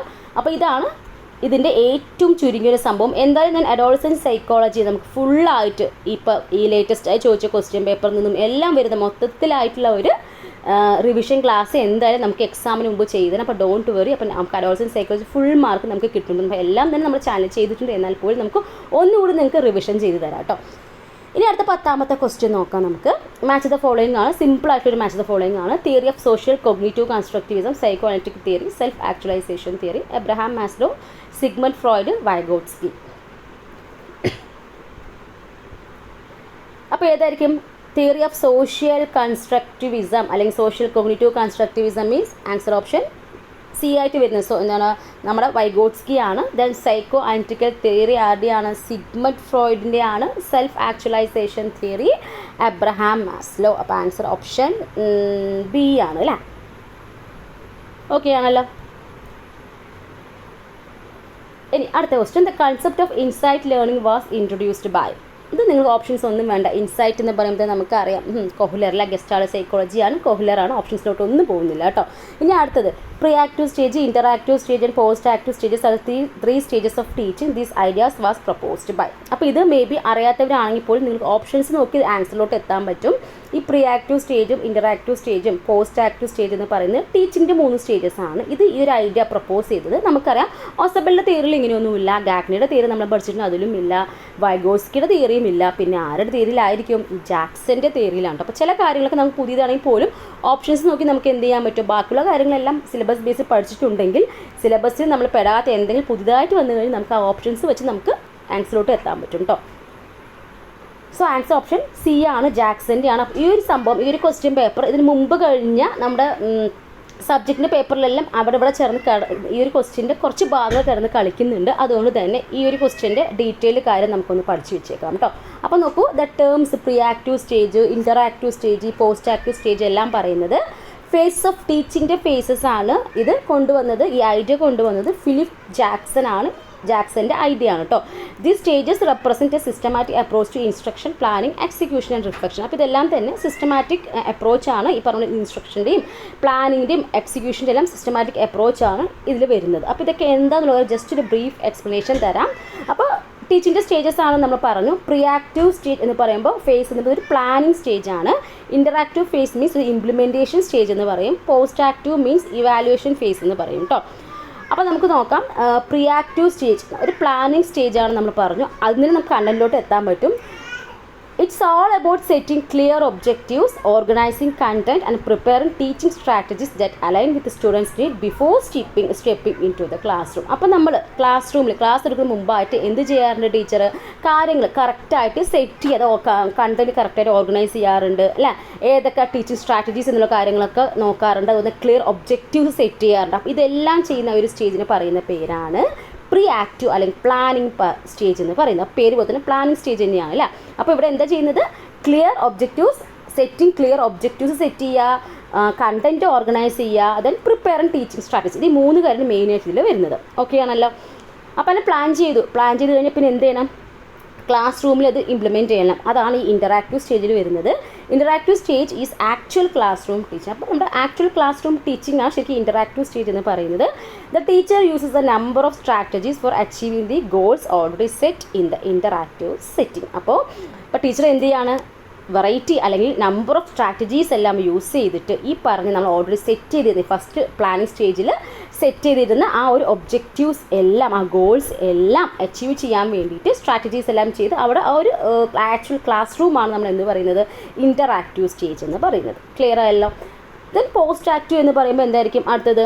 നമ്മുടെ ക്ലാസ് റൂമും കഴിഞ്ഞു. അടുത്തത് ഇവാലുവേഷൻ പ്രോസസ്സ്. അത് തന്നെയാണ് പോസ്റ്റ് ആക്റ്റീവിൽ വരുന്നത്. The post active stage concerning evaluation provides necessary feedback to the teacher and the students in bringing desirable improvement in their performance. It is related to both teaching and learning. അപ്പോൾ ഈ ഒരു post active stage നമുക്ക് വേണമെങ്കിൽ teaching learning രണ്ടിലും പെടുന്ന stages ആയിട്ട് നമുക്ക് പറയാൻ പറ്റും. കാരണം ഇവാലുവേഷൻ എന്ന് പറയുമ്പോൾ നമുക്കറിയാം ടീച്ചർക്കും ഒരു കിട്ടുന്ന ഒരു ഫീഡ്ബാക്കും കൂടിയാണ് അല്ലേ? So evaluation provides necessary feedback to the ടീച്ചർക്ക് ഒരു ഫീഡ്ബാക്ക് കിട്ടും ഇവാലുവേഷനിലൂടെ. സോ ആ ഒരു ഫീഡ്ബാക്ക് ബേസ് ചെയ്ത് ടീച്ചർ എന്ത് ചെയ്യും? കുറച്ച് മാറ്റങ്ങളൊക്കെ വരുത്തിക്കൊണ്ട്, ഇൻ കേസ് മാറ്റങ്ങൾ വേണം എന്നുണ്ടെങ്കിൽ മാറ്റങ്ങൾ വരുത്തിക്കൊണ്ട് കുറച്ചും കൂടി ബെറ്റർ ആയിട്ട് അടുത്തതിൽ പെർഫോം ചെയ്യുന്നു. സോ അടുത്ത കാര്യം പ്ലാൻ ചെയ്യും. So the students in bringing desirable improvement in there performance. അപ്പോൾ ടീച്ചർക്കും ഒരു ഫീഡ്ബാക്ക് കിട്ടും. സോ കുറച്ചും കൂടി ബെറ്റർ ആയിട്ട് ടീച്ചർ അടുത്ത പ്രാവശ്യം ഇംപ്ലിമെൻറ്റ് ചെയ്യും. അതുപോലെ കുട്ടികൾക്കും അതുപോലെ തന്നെ അവരുടെ പെർഫോമൻസ് കുറച്ചും കൂടിയിട്ട് ഇമ്പ്രൂവ് ചെയ്യാനുള്ള ഒരു സ്റ്റേജൊക്കെ ആയിട്ട് നമുക്ക് ബോത്ത് ടീച്ചിങ് ആൻഡ് ലേണിംഗ് സ്റ്റേജായി നമുക്കിതിന് എന്താക്കാൻ പറ്റും? കണക്കാക്കാൻ പറ്റും. സോ ഇതാണ് പോസ്റ്റ് ആക്റ്റീവ് സ്റ്റേജ് എന്ന് പറയുന്നത്. ഓക്കെ, സോ ഈ ഒരു പോസ്റ്റ് ആക്റ്റീവ് സ്റ്റേജിലാണ് teacher analyses as to what extent the student has grasped the presented material to them. അപ്പോൾ ടീച്ചർ പ്രസൻറ്റ് ചെയ്ത മെറ്റീരിയൽ എത്രമാത്രം കുട്ടികൾ ഗ്രാസ്പ് ചെയ്തു എന്നുള്ള കാര്യം അനലൈസ് ചെയ്യുന്നത് ഈ പറഞ്ഞ പോസ്റ്റ് ആക്റ്റീവ് സ്റ്റേജിലാണ് അല്ലേ? It is in fact the assessment of the interactive process. അപ്പോൾ നമ്മൾ പ്ലാൻ ചെയ്തു, പിന്നെ എന്ത് ചെയ്തു? ഇൻ്ററാക്റ്റീവ് സ്റ്റേജ് അല്ലെങ്കിൽ ഇൻ്ററാക്റ്റീവ് പ്രോസസ്സിലൂടെ നമ്മൾ ഇംപ്ലിമെൻറ്റ് ചെയ്തു. അത് എത്രമാത്രം അല്ലേ ഇഫക്റ്റീവ് ആയി എന്നുള്ള കാര്യം അസസ് ചെയ്യുന്നതാണ് ഈ പറഞ്ഞ ലാസ്റ്റായ പോസ്റ്റ് ആക്റ്റീവ് സ്റ്റേജ് എന്ന് പറയുന്നത്. Okay, it helps the teacher to teach things better in future. അപ്പോൾ ടീച്ചർക്ക് എന്തിന് ഹെൽപ്പ് ആക്കുന്നു? ഫ്യൂച്ചർ നല്ല രീതിയിൽ ടീച്ചർ ഹെൽപ്ഫുൾ ആക്കുന്നു. അതുപോലെ തന്നെ it also helps students to learn things better. അതുപോലെ കുട്ടികൾക്കും കുറച്ചും കൂടി ബെറ്റർ ആയിട്ട് ലേൺ ചെയ്യാൻ ഹെൽപ്പ് ആവുന്നു. It enables the teacher to decide whether he should proceed with the new content or reteach. അപ്പോൾ ഒരു ഫീഡ്ബാക്കിലൂടെ അപ്പോൾ കാര്യങ്ങളെല്ലാം കുട്ടി ക്ലിയർ ആയി എന്നെങ്കിൽ എന്ത് ചെയ്യാൻ പറ്റും? ടീച്ചർക്ക് പ്രൊസീഡ് ടു നെക്സ്റ്റ് കണ്ടന്റ്, വേറൊരു കണ്ടന്റിലോട്ട് പ്രൊസീഡ് ചെയ്യാം, അല്ലെങ്കിൽ നമുക്ക് എന്ത് ചെയ്യാം? റീടീച്ച് ചെയ്യാം എന്നുള്ള കാര്യം ടീച്ചർക്ക് ഡിസൈഡ് ചെയ്യാൻ ഹെൽപ്ഫുൾ ആണ്. സോ അപ്പോൾ ഇതൊരു സംഭവം, ഈ ഒരു പോസ്റ്റ് ആക്റ്റീവ് സ്റ്റേജ് എന്ന് പറയുന്നത് ബോത്ത് ടീച്ചിങ് ആൻഡ് ലേണിംഗുമായിട്ട് റിലേറ്റ് ചെയ്ത് നമുക്ക് വേണമെങ്കിൽ പറയാൻ പറ്റും. ഓക്കെ ആണല്ലോ? അപ്പോൾ ഇനി എങ്ങാനും നമ്മുടെ ഈ ഒരു ക്വസ്റ്റ്യൻ പേപ്പർ ഞാൻ മുമ്പ് നടന്ന ക്വസ്റ്റ്യൻസിൽ കണ്ടതുകൊണ്ടാണ് ഇത്രയും ഡീറ്റെയിൽഡ് ആയിട്ട് എക്സ്പ്ലെയിൻ ചെയ്ത് ക്ലിയർ ആയെന്ന് വിശ്വസിക്കുന്നു. അപ്പോൾ എവിടെ നിന്ന് വന്നു എന്നുള്ള കാര്യം അറിയാതെ ഇത് പുതിയൊരു സംഭവമാണ്. അപ്പോൾ എന്തായാലും പഠിച്ചു വെച്ചേക്കുക കേട്ടോ. ഇനിയപ്പോൾ നമുക്കിനി അടുത്തൊരു ക്വസ്റ്റ്യൻ പോവാം. അക്കോർഡിംഗ് ടു പിയാഷെ, formal operational thought is characterised by thinking expands beyond actual concrete experiences and think in more abstract terms and reason about them. Intuitive thought is replaced by logical thought that focuses on a single characteristic or feature for understanding an event, could not think about an object which is not physically present. അപ്പോൾ ഏതായിരിക്കും ഇതിൻ്റെ answer വരിക? അപ്പോൾ നമുക്കറിയാം പിയാഷെയുടെ theory എന്ന് പറയുന്നത് വളരെ വളരെ ഇമ്പോർട്ടൻ്റ് ആണ്. എക്സാമിന് എന്നും ചോദിക്കുന്ന സംഭവമാണ്. അപ്പോൾ നമുക്ക് അഡോൾസൻസുകാർ പെടുന്നത് ഏത് സ്റ്റേജിലാണ് എന്ന് ചോദിക്കാറുണ്ട്. ആ ഒരു സ്റ്റേജുമായി ബന്ധപ്പെട്ട കാര്യങ്ങളൊക്കെ ചോദിക്കാറുണ്ട് അല്ലേ? അപ്പോൾ ഇതിൽ തന്നെ നമുക്കതിൽ ഒരു ക്ലൂ ഉണ്ട്. എന്താണെന്നറിയോ, ഫോർമൽ ഓപ്പറേഷൻസ് ചെയ്യുമ്പോൾ നമുക്ക് എന്താണ് അബ്സ്ട്രാക്റ്റ് ആയിട്ടുള്ള ടേംസ് എല്ലാം വരുന്നത്. സോ ആൻസർ ഓപ്ഷൻ എ തന്നെയാണ് കേട്ടോ. ആൻസർ എ ആണ് റൈറ്റ് ആൻസർ. അപ്പോൾ അത് അറിയാത്തവരുണ്ടെങ്കിൽ നമ്മുടെ ക്ലാസ് എടുക്കുമ്പോൾ എന്നും പറയുന്നതാണ്, ഇങ്ങനത്തെ ഒരു ചാർട്ട് നമ്മൾ എന്നും തരാറുണ്ട്. വൃത്തിയായി പഠിച്ചു വെച്ചേക്കുന്നത് ഏതെങ്കിലുമൊക്കെ ഒന്ന് എക്സാമിന് ചോദിക്കും കേട്ടോ. പിയാഷയുടെ ഓരോരോ സ്റ്റേജസിലും വരുന്ന സംഭവങ്ങളെല്ലാം ഡീറ്റെയിൽഡ് ആയിട്ട് പഠിച്ചു വെച്ചേക്കും. അപ്പോൾ നമ്മുടെ ഒബ്ജക്റ്റ് പെർമനൻസ് വരുന്നത് ഏത് സ്റ്റേജിൽ എക്സാമിന് ചോദിക്കാറുണ്ട്. ഇപ്പോൾ നമ്മൾ പറഞ്ഞു ഫോർമൽ ഓപ്പറേഷണൽ സ്റ്റേജ്, അതിലാണ് പറഞ്ഞത് ആബ്സ്ട്രാക്ഷൻ എന്ന് പറയുന്നത് അല്ലേ. ആബ്സ്ട്രാക്റ്റ് ആയിട്ടുള്ള ഒരു തിങ്കിങ് പ്രോസസ്സ് എല്ലാം വരുന്നത് ഫോർമൽ ഓപ്പറേഷൻ സ്റ്റേജ്. ആ ഒരു ഹിൻറ്റ് മതി നിങ്ങൾക്ക് ആൻസറിലോട്ട് എത്താൻ. ഓക്കെ ആണല്ലോ. അപ്പോൾ ഈ ഒരു സംഭവം അറിയാത്തവർ പഠിച്ചു വെച്ചേക്കാം. അടുത്ത question, which among the following is not a characteristics of emotionally intelligent person. അപ്പോൾ ഇമോഷണലി ഇൻ്റലിജൻസ് പേഴ്സൻ്റെ ഒരു ഫീച്ചർ അല്ലാത്തത് ഏതാണ്, അല്ലെങ്കിൽ ഒരു ക്യാരക്ടറിസ്റ്റിക്സ് അല്ലാത്തത് ഏതാണെന്ന് ചോദിച്ചിരിക്കുന്നത്. ഓപ്ഷൻസ് നോക്കാം. He or she is able to pursue various types of emotions in others. He or she is able to sense his feelings and emotions. He must have an IQ level greater than 140. He has the ability to control and regulate his or her emotions. അപ്പോൾ not എന്നാണ് ചോദിച്ചിരിക്കുന്നത്. അപ്പോൾ ഏതായിരിക്കും emotionally intelligent ആയിട്ടുള്ള വ്യക്തികളിൽ പെടാത്തത് ഏതാണ് എന്നാണ്. അപ്പോൾ ആൻസർ ഏതാണ്? ഓപ്ഷൻ സി തന്നെയാണ് അല്ലേ. അപ്പോൾ അവർക്ക് IQ ഗ്രേറ്റർ ദാൻ 140 ആവണം എന്നൊന്നും ഇല്ല അല്ലേ. അപ്പോൾ ഇമോഷണലി ഇപ്പോൾ എല്ലാ IQ 140 ഉള്ളവരെല്ലാം ഇമോഷണലി ഇൻ്റലിജൻ്റ് ആവണം എന്നും ഇല്ല. ഈ പറഞ്ഞ ഇമോഷണലി ഇൻ്റലിജൻ്റ് എന്ന് പറയുമ്പോൾ എന്താണ്, അവർ ഇമോഷൻസിനെ മനസ്സിലാക്കണം, അതുപോലെ തന്നെ അതേഴ്സിൻ്റെ ഇമോഷൻസിനെ മനസ്സിലാക്കാനൊക്കെ ചെയ്യാൻ പറ്റും, അല്ലെങ്കിൽ റെഗുലേറ്റ് ചെയ്യാനെല്ലാം പറ്റിക്കഴിഞ്ഞിട്ട് നമുക്ക് എന്ത് പറയാം, ഇമോഷണലി ഇൻ്റലിജൻ്റ് ആണെന്ന് പറയാം അല്ലേ. അപ്പോൾ ഇത് ക്ലിയർ ആയി വിശ്വസിക്കുന്നു. അത്രയേ ഉള്ളൂ. 14th വൺൻ്റെ ആൻസർ ഓപ്ഷൻ സി ആണ്. ഇപ്പോൾ വേണമെങ്കിൽ ഒന്ന് ഓർത്ത് വെച്ചോളൂ, emotionally intelligent individuals can pursue various types of emotions in others. They are able to sense their own feelings and emotions. അവർ ഇമോഷൻസ് എല്ലാം അവർക്ക് ഫീലിങ്സ് എല്ലാം അവർക്ക് മനസ്സിലാക്കാൻ പറ്റും. അതേപോലെ they can able to regulate ചെയ്യാം, അവരുടെ ഇമോഷൻസ് റെഗുലേറ്റ് ചെയ്യാനും കൺട്രോൾ ചെയ്യാനും എല്ലാം സാധിക്കുന്നവരാണ് നമ്മൾ ഇമോഷണലി ഇൻ്റലിജൻറ്റ് പേഴ്സൺസ് ഒക്കെ എന്ന് പറയുന്നത്. So moving to the next question, which of the following is not a method used in verbal learning? Verbal learning പെടാത്തത് ഏതാണെന്ന് ചോദിച്ചിരിക്കുന്നത്. Paired associate learning, serial learning, free recall, insight learning. അപ്പോൾ answer എന്ന് പറയുന്നത് option D ആണ് കേട്ടോ. Insight learning ആണ്. അപ്പോൾ ഈ വെർബൽ ലേണിംഗ് എന്ന് പറയുമ്പോൾ ഓർക്കുക, വെർബൽ ലേണിംഗ് മീൻസ് നമ്മൾ എന്ത് ചെയ്യുക, നമ്മുടെ വേർഡ്സും ലാംഗ്വേജ് എല്ലാം യൂസ് ചെയ്യുക, അങ്ങനെ ഓർത്താലും മതി. Verbal learning involves the acquisition of knowledge through words and language. Words and language use ചെയ്തിട്ട് നമ്മുടെ നോളജ് അക്വയർ ചെയ്യുന്നതിന് നമുക്ക് സിമ്പിളായിട്ട് എന്ത് പറയാം, നമുക്ക് വെർബൽ ലേണിംഗ് എന്ന് പറയാം. അപ്പോൾ ഈ പറഞ്ഞ പെയർഡ് അസോസിയേറ്റ് ലേണിങ്ങും സീരിയൽ ലേണിങ്ങും ഫ്രീ റീകോളും എല്ലാം തന്നെ വെർബൽ ലേണിംഗ് എന്ന് പറയുന്നതിൽ ഇൻക്ലൂഡ് ആവുന്നതാണ്. So that means common methods used in verbal learning include ഈ പറഞ്ഞ പെയർഡ് അസോസിയേറ്റ് ലേണിങ്ങും സീരിയൽ ലേണിംഗ് ഫ്രീ റീകോൾ എല്ലാം വരുന്നതാണ് കേട്ടോ. അപ്പോൾ എന്താണ് ഈ പെയർഡ് അസോസിയേറ്റ്, ആ പേരിൽ തന്നെ ഉണ്ട് കേട്ടോ. പെയേഴ്സായിട്ട് കണക്ട് ചെയ്തിട്ട് നമ്മൾ ലാംഗ്വേജ് അല്ലെങ്കിൽ നമ്മൾ എന്തെങ്കിലും ഒരു കാര്യങ്ങൾ ഓർത്ത് വെക്കുന്ന രീതി. That means this is a method used in verbal learning where participant learn to associate pairs or words or stimulus. അപ്പോൾ അസോസിയേറ്റ് ചെയ്യുക, പെയേഴ്സായിട്ട് അസോസിയേറ്റ് ചെയ്തിട്ട് കാര്യങ്ങൾ ലേൺ ചെയ്യുക, അതിനാണ് നമ്മൾ പെയർഡ് അസോസിയേറ്റ് ലേണിംഗ് എന്ന് പറയുന്നത്. സീരിയൽ ലേണിംഗ് സീക്വൻസ് ഒക്കെ ആയിട്ട് കേട്ടോ. This involves learning A sequence of items such as A list of words in A specific ഒരു ഓർഡറിൽ പഠിക്കുന്ന രീതിയാണ് സീരിയൽ ലേണിംഗ് എന്ന് പറയുന്നത്. Free recall, that means this is a method where participants are asked to recall as many items as possible from the list without any clues. അപ്പോൾ this clues ഒന്നും ഇല്ലാതെ തന്നെ പ്രത്യേകിച്ച് ഒരു ഫ്രീ ആയിട്ട് റീകോൾ ചെയ്യാൻ പറ്റുന്നതാണ്. അത് നമ്മൾ എന്ത് പറയും, ഫ്രീ റീകോൾ എന്ന് നമുക്ക് സിമ്പിളായിട്ട് പറയാം. പിന്നെ നമുക്ക് ഇൻസൈറ്റ് ലേണിംഗ് നമുക്കറിയാം, ഒരു സഡൻ അണ്ടർസ്റ്റാൻഡിങ് ഓഫ് ഒരു പ്രോബ്ലത്തിൻ്റെ ഒരു സൊല്യൂഷൻ സഡനായിട്ട് കിട്ടുന്നതൊക്കെയാണ് നമ്മൾ എന്ത് പറയാം, ഇൻസൈറ്റ് ലേണിംഗ് എന്ന് പറയുന്നത്. Insight learning is a type of learning that involves sudden understanding of realization of a problem or concept. It is not typically classified under verbal learning which is focused more on the acquisition of verbal information. അപ്പോൾ verbal learning എന്ന് പറയുമ്പോൾ ഈ പറഞ്ഞ പോലെ തന്നെ വേർഡ്സും ലാംഗ്വേജസും ഒക്കെ use ചെയ്തിട്ട് നമ്മൾ ലാംഗ്വേജ് നമ്മുടെ നോളജ് അക്വയർ ചെയ്യുന്നതാണ് നമ്മൾ എന്തെന്ന് പറയുക, വെർബൽ ലേണിംഗ് പറയുക. ഈ പറഞ്ഞ ഇൻസൈറ്റ് എന്ന് പറയുമ്പോൾ കുറച്ചും കൂടി ഹൈ ലെവലാണ് നമുക്ക് പറയാം. ഒരു സഡൻ ആയിട്ടുള്ള ഒരു പ്രോബ്ലത്തിൻ്റെ ഒരു ആൻസർ ആയിരിക്കും, സഡനായിട്ട് വരുന്ന സംഭവമാണ് നമ്മൾ എന്ത് പറയുക, ഒരു ഇൻസൈറ്റ് പറയുന്നത്. അതിനാണ് നമ്മൾ ഉൾക്കാഴ്ച ഉണ്ടാവുന്നതിനാണ് നമ്മൾ ഇൻസൈറ്റ് ലേണിംഗ് എന്ന് പറയുന്നത്. ഓക്കെ ആണല്ലോ. അപ്പോൾ നമ്മൾ ഗസ്റ്റാൾട്ട് സൈക്കോളജി ഒക്കെ ഒന്ന് കണക്ട് ചെയ്ത് വെച്ചേക്കുക കേട്ടോ. അപ്പോൾ നമുക്കറിയാം ഗസ്റ്റാൾട്ട് സൈക്കോളജി എന്ന് പറഞ്ഞാൽ ഇമ്പോർട്ടൻറ്റ് ടോപ്പിക്കാണ്. ഇങ്ങനത്തെ ഒരു ക്വസ്റ്റ്യൻസ് നിങ്ങൾക്ക് ഇങ്ങനത്തെ ഒരു ക്വസ്റ്റ്യൻ നിങ്ങൾക്ക് എന്തായാലും നിങ്ങൾക്ക് എക്സാമിന് ചോദിക്കാം കേട്ടോ. അപ്പോൾ നമ്മുടെ ഇൻസൈറ്റ് അല്ലെങ്കിൽ നമ്മുടെ ഗസ്റ്റാൾട്ട് സൈക്കോളജിയുമായിട്ട് ബന്ധപ്പെട്ട ക്വസ്റ്റ്യൻസ് എല്ലാം ഷോർട്ടാണ് കേട്ടോ. ഇനി അടുത്ത ക്വസ്റ്റ്യൻ നോക്കാം. When any conduction unit is ready to conduct for it to do so is satisfying, when any conduction unit is not in readiness to conduct for it to conduct is annoying. This is a statement of law related to learning. This law was propounded by Gardner Murphy, Kingsley and Gary, E.L. Thorndike, Henry P. Smith. ഇതിൽ തന്നെ ഒരു clue ഉണ്ട്. ഇത്രയും വലിയ sentence വായിച്ച് മനസ്സിലാക്കിയില്ലെങ്കിൽ പോലും നിങ്ങൾക്ക് അതിൽ തന്നെ ക്ലൂ ഉണ്ട്. റെഡിനെസ്, ലോ ഓഫ് റെഡിനെസ് ഒക്കെ നമ്മൾ എവിടെ കേട്ടിരിക്കുന്നത്? നമ്മൾ തൊണ്ടേക്കിൻ്റെ ലോയിലാണ് അല്ലേ. അപ്പോൾ അങ്ങനെ നിങ്ങൾ ഓർത്താലും മതി, സിമ്പിളായിട്ട് നിങ്ങൾക്ക് അവിടെയും മാത്സിലോട്ട് എത്താൻ പറ്റും കേട്ടോ. അപ്പോൾ ഇത് നമ്മുടെ ഈ ഒരു ലോ ഡിസ്ക്രൈബ് ചെയ്തിരിക്കുന്നത് നമ്മുടെ ലോ ഓഫ് റെഡിനെസ്സുമായിട്ട് ബന്ധപ്പെട്ടാണ്. One of the three primary laws of learning proposed by Edward തൊണ്ടേക്കിൻ്റെ ലോ തന്നെയാണ് അല്ലേ. അപ്പോൾ ലോ ഓഫ് റെഡിനെസ് എന്ന് പറയുമ്പോൾ എന്താണ്? The law of readiness states that when organism is ready to perform an action doing so is satisfying and not doing so it's annoying. അപ്പോൾ നമുക്കറിയാം ഒരു കാര്യം നമ്മൾ ചെയ്യാൻ റെഡി ആയിട്ട് നിൽക്കുകയാണെങ്കിൽ നമ്മൾ ആ ഒരു കാര്യം ചെയ്ത് നമുക്ക് സാറ്റിസ്ഫിക്കേഷൻ കിട്ടും. അതേസമയത്ത് നമ്മൾ പഠിക്കുകയെന്ന് വെച്ചാൽ വേണോ വേണ്ടിക്കോ എന്ന് പഠിക്കാൻ നമുക്ക് എന്തായാലും വലിയ ഗുണമൊന്നും ഉണ്ടാകും. പക്ഷേ അതേസമയം നമ്മൾ നല്ല രീതിയിൽ ഉഷാറായിട്ട് റെഡി ആയിട്ട് നമ്മൾ എല്ലാം കൊണ്ട് റെഡി നിൽക്കുകയാണെങ്കിൽ തീർച്ചയായിട്ടും നമുക്ക് എന്താണ് ആ ഒരു ലേണിംഗ് എന്ന് പറയുന്നത് ഇഫക്റ്റീവ് ആയിരിക്കും അല്ലേ. അപ്പോൾ ലോസ് ഓഫ് ലേണിംഗ് പഠിച്ചു വെച്ചേക്കുക. കാരണം ഇപ്പോൾ അതും നമുക്ക് തുടർച്ചയായിട്ട് എക്സാമിനൊക്കെ ഇതുപോലെ ആപ്ലിക്കേഷൻ ലെവൽ ക്വസ്റ്റ്യൻസ് ആയിട്ട് ചോദിക്കുന്നുണ്ട്. ഓക്കെ ആണല്ലോ. ഇനി അടുത്തത്, അപ്പോൾ ഞാനത് ഒരുപാട് ഡീറ്റെയിൽഡ് ആയിട്ട് പോകുന്നില്ല. നമുക്കറിയാം 40 ക്വസ്റ്റ്യൻസ് നമുക്ക് ഡിസ്കസ് ചെയ്യണം, പെട്ടെന്നൊന്നും തീരത്തില്ല. അപ്പോൾ ഇതൊക്കെ തിയറീസാണ്.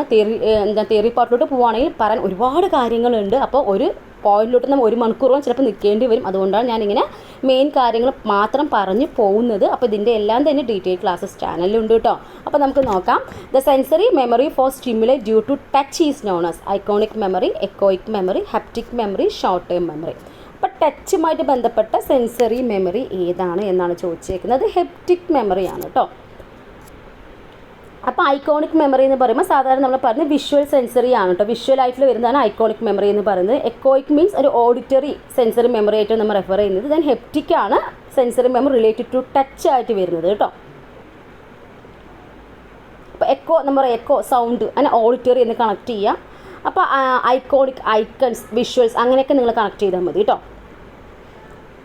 ഇനി 18ാമത്തെ question. A teacher wants to teach a large number of students to develop factual knowledge of a subject in short time. Which method is most suitable? Lecture method, heuristic method, demonstration method, project method. അപ്പോൾ ഇതിൽ ഏതായിരിക്കും വരിക? Answer option A ആണ് കേട്ടോ. അപ്പോൾ a teacher wants to teach a large number of students to develop factual knowledge of a subject. Short time കൊണ്ട് ഒരു factual knowledge അല്ലെങ്കിൽ കുറേ ലാർജ് നമ്പർ ഓഫ് ഓഡിയൻസിന് മുമ്പിൽ നമ്മൾ പ്രസൻറ്റ് ചെയ്യണമെങ്കിൽ ഏറ്റവും ബെസ്റ്റ് ആയിട്ടുള്ള മെത്തേഡ് ഏത് തന്നെയാണ്? നമ്മുടെ ട്രഡീഷണൽ മെത്തേഡായിട്ട് വരുന്ന ലെക്ചർ മെത്തേഡ് തന്നെയാണ് അല്ലേ. അപ്പോൾ അതിൻ്റെ മെയിനായിട്ട് വരുന്നൊരു ഹൈലൈറ്റും കൂടി ഇത് തന്നെയാണ്. കാരണം ലാർജ് ഗ്രൂപ്പ് ഓഫ് സ്റ്റുഡൻസിന് മുമ്പ് നമുക്ക് പ്രസൻറ്റ് ചെയ്യാൻ പറ്റുന്നതാണ്. നല്ല ഇഫക്റ്റീവായിട്ട് പ്രസൻറ്റ് ചെയ്ത് കഴിഞ്ഞ് നല്ല രീതിയിൽ പ്രസൻറ്റ് ചെയ്യുവാണെങ്കിൽ ഇഫക്റ്റീവ് തന്നെയാണ്. സംടൈംസ് നമുക്കത് ഇഫക്റ്റീവായിട്ട് നമുക്ക് കാണാൻ പറ്റും അല്ലേ. So this method involves a teacher delivering information to a large group of students through oral presentation. Oral പ്രസൻറ്റേഷനിലൂടെ ലാർജ് ഗ്രൂപ്പ് ഓഫ് സ്റ്റുഡൻസ് മുമ്പേ നമുക്ക് കൺവേ ചെയ്യുന്നതാണ് നമ്മൾ ലെക്ചർ മെത്തേഡ് എന്ന് പറയുന്നത്. പക്ഷേ ശ്രദ്ധിച്ച് കൈകാര്യം ചെയ്യും. ചില സമയത്തൊക്കെ നമ്മൾ ഈ പറഞ്ഞ സമയം എടുത്ത് ചെയ്യുന്ന സംഭവം ചിലപ്പോൾ ഹെൽപ്ഫുൾ ആണ്, അല്ലെങ്കിൽ നമുക്കത് പ്രാക്ടിക്കബിൾ ആണെന്നില്ല. സംടൈംസ് നമ്മൾ എന്ത് യൂസ് ചെയ്യാറുണ്ട്? ലെക്ചർ മെത്തേഡ്സ് അല്ല. പക്ഷേ നമ്മളിപ്പോൾ ഒരു കൺസ്ട്രക്റ്റീവ് വിസിറ്റ് നമുക്ക് ലെക്ചർ മെത്തേഡ് അധികം ഇമ്പോർട്ടൻസ് കൊടുക്കുന്നില്ല കേട്ടോ.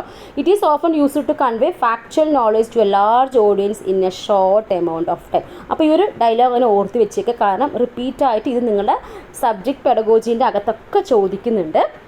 ഇതേപോലെ ഈ ഒരു സെൻറ്റൻസിനെ റിപ്പീറ്റ് ചെയ്ത് ചോദിക്കുന്നുണ്ട്. അതുകൊണ്ട് തന്നെ ഓർത്ത് വെച്ചേക്കുക.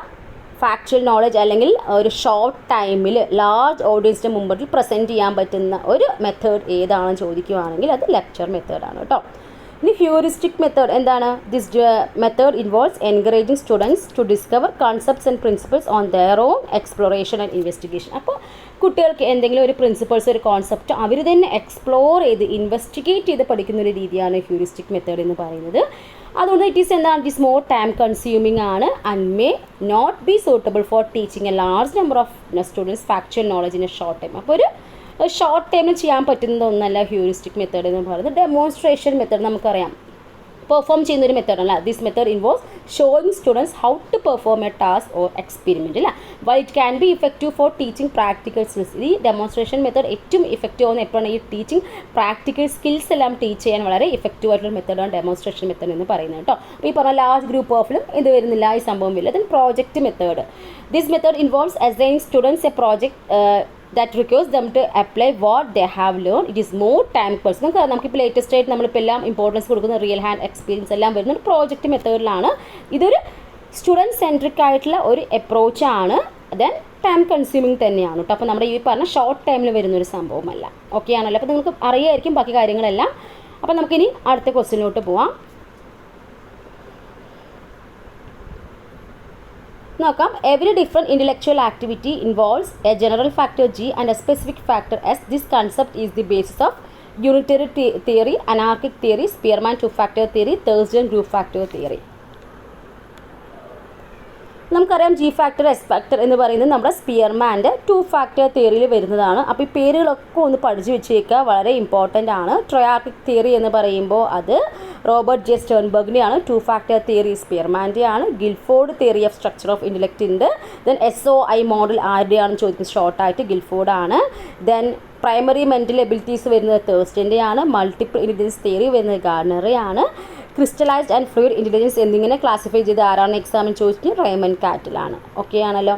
അപ്പോൾ ഈ നമ്മുടെ 2 ഫാക്ടർ തിയറിയിലാണ് സ്പിയർമാൻ്റെ 2 ഫാക്ടർ തിയറിയിലാണ് ഈ പറഞ്ഞ ജി ഫാക്ടർ എന്നും എസ് ഫാക്ടർ എന്നൊക്കെ നമ്മുടെ intelligence consist of 2 factors G factor S factor എന്ന് പറഞ്ഞത് നമ്മുടെ സ്പിയർമാനാണ്. അപ്പോൾ ഈ രണ്ടെണ്ണത്തിൻ്റെ ജി ഫാക്ടർ എന്താണ് എസ് ഫാക്ടർ എന്ന് പഠിച്ച് വെച്ചേക്കാം, എക്സാമിന് ചോദിക്കാറുണ്ട്. താഴെ തന്നത് ജി ഫാക്ടറിൽ പെടാത്തത് ഏത് അല്ലെങ്കിൽ എസ് ഫാക്ടർ അല്ലാത്തത് ഏത് എന്നിങ്ങനെ നമുക്ക് എക്സാമിന് ചോദിക്കാറുണ്ട് കേട്ടോ. അപ്പോൾ നമുക്ക് ജസ്റ്റ് ഓട്ടിച്ചെന്ന് പറഞ്ഞു പോവാം. ജി ഫാക്ടർ എന്ന് പറയുമ്പോൾ ആ പേര് തന്നെ ഇത് ജനറൽ ഫാക്ടറാണ്. ജനറൽ മെൻ്റൽ എബിലിറ്റി ഓഫ് ഇൻഡിവിജ്വലാണ് ജി ഫാക്ടർ എന്ന് പറയുന്നത് കേട്ടോ. അപ്പോൾ നമ്മൾ general component running through all the different task, എല്ലാ ഡിഫറെൻറ്റ് ടാസ്കിനും അത് ജനറൽ ആയിട്ടുള്ള ഒരു മെൻ്റൽ എബിലിറ്റിയാണ് നമ്മൾ ജി ഫാക്ടർ എന്ന് പറയുന്നത്. അപ്പോൾ അതിൻ്റെ ഓപ്പോസിറ്റ് ആണ് എസ് ഫാക്ടർ. എന്താണ് സ്പെസിഫിക് ആയിട്ടുള്ള കാര്യങ്ങൾ ഡീൽ ചെയ്യാൻ വേണ്ട ഒരു കപ്പാസിറ്റിയാണ് സ്പെസിഫിക് ഫാക്ടർ എസ് എന്ന് ഉദ്ദേശിക്കുന്നത്. അപ്പോൾ ഈ ജി ഫാക്ടർ എന്ന് പറയുന്നത് ഇന്നേറ്റ് ആണ് അല്ലെങ്കിൽ ഇൻബോൺ ആണ് അല്ലെങ്കിൽ ത്രൂ ഹെറിഡിറ്റി ആണ് നമുക്ക് പറയാം കേട്ടോ. ഇപ്പോൾ ഈ ജി ഫാക്ടർ എന്ന് പറയുന്നതാണ് ഇന്നേറ്റ് ആണ്, ഇൻബോൺ ആണ്, എന്താണ് ഹെറിഡിറ്റി ആണെന്നൊക്കെ നമുക്ക് പറയാം. ദെൻ എസ് ഫാക്ടർ എന്താണ്? It is acquired from the environment. ഇതെന്തല്ല ഇൻബോണോ ഇന്നേറ്റോ ഹെറിഡിറ്റിയോ ഒന്നല്ല, it is acquired from the environment ആണ്. അപ്പോൾ ഇത് ഡിഫറൻസ് വളരെ ഇമ്പോർട്ടൻ്റ് ആണ് കേട്ടോ. Then it is constant in an individual and the amount of G varies from individual to individual. അപ്പോൾ ഇതൊരു വ്യക്തിയിൽ ഒരു ഇൻഡിവിജ്വലിൽ എന്തായിരിക്കും ജി ഫാക്ടർ കോൺസ്റ്റൻ്റ് ആയിരിക്കും. അതേ സമയത്ത് എന്താണ് വ്യക്തികൾ മാറുന്തോറും ഈ ജി ഫാക്ടർ എന്ന് പറയുന്നത് എന്തായിരിക്കും വേരി ചെയ്തു വരും. ഇതെന്താണ് സ്പെസിഫിക് ഫാക്ടർ എന്ന് പറയുന്നത് എന്തായിരിക്കും വേരീസ് വിത്ത് ഇൻഡിവിജ്വൽ അല്ലേ. വ്യക്തികൾ മാറുന്ന ഈ എസ് ഫാക്ടർ മാറിക്കൊണ്ടേയിരിക്കും. Individual differ in the amount of S also. അപ്പോൾ ഈ എത്രമാത്രം ആ ഒരു എമൗണ്ട് അടക്കം എന്താവുന്നുണ്ട് individual differ in the amount of S. അപ്പോൾ ഈ ഒരു സ്പെസിഫിക് ഫാക്ടറുടെ ആ ഒരു എമൗണ്ടും എന്താണ് വ്യക്തികൾ മാറുന്ന അനുസരിച്ച് ആ എമൗണ്ട് ഓഫ് എസ്സും എന്താവുന്നു മാറും എന്നാണ് കേട്ടോ. It cannot be modified through education and training. നമ്മൾ പറഞ്ഞു ഇത് ത്രൂ ഹെറിഡിറ്റി അല്ലെങ്കിൽ ഇന്നേറ്റ് എന്നൊക്കെ പറഞ്ഞു. സോ എന്ത് ചെയ്യാൻ പറ്റില്ല, it cannot be modified through education or training. അപ്പോൾ ട്രെയിനിങ്ങോ എഡ്യൂക്കേഷനിലൂടെ നമുക്ക് എന്ത് ചെയ്യാൻ പറ്റില്ല, നമുക്ക് മോഡിഫൈ ചെയ്തെടുക്കാൻ പറ്റത്തില്ല. അതേസമയം ഇതെന്താണ് എസ് ഫാക്ടർ എന്ന് പറയുന്നത് എക്വയർഡ് ഫ്രം ദ എൻവിയോൺമെൻറ്റ് ആണ്. So it can be modified through education or training. ട്രെയിനിങ്ങിലൂടെയും എഡ്യൂക്കേഷനിലൂടെ നമുക്ക് മോഡിഫിക്കേഷൻ ചെയ്യാൻ പറ്റും. ക്ലിയർ ആയല്ലോ.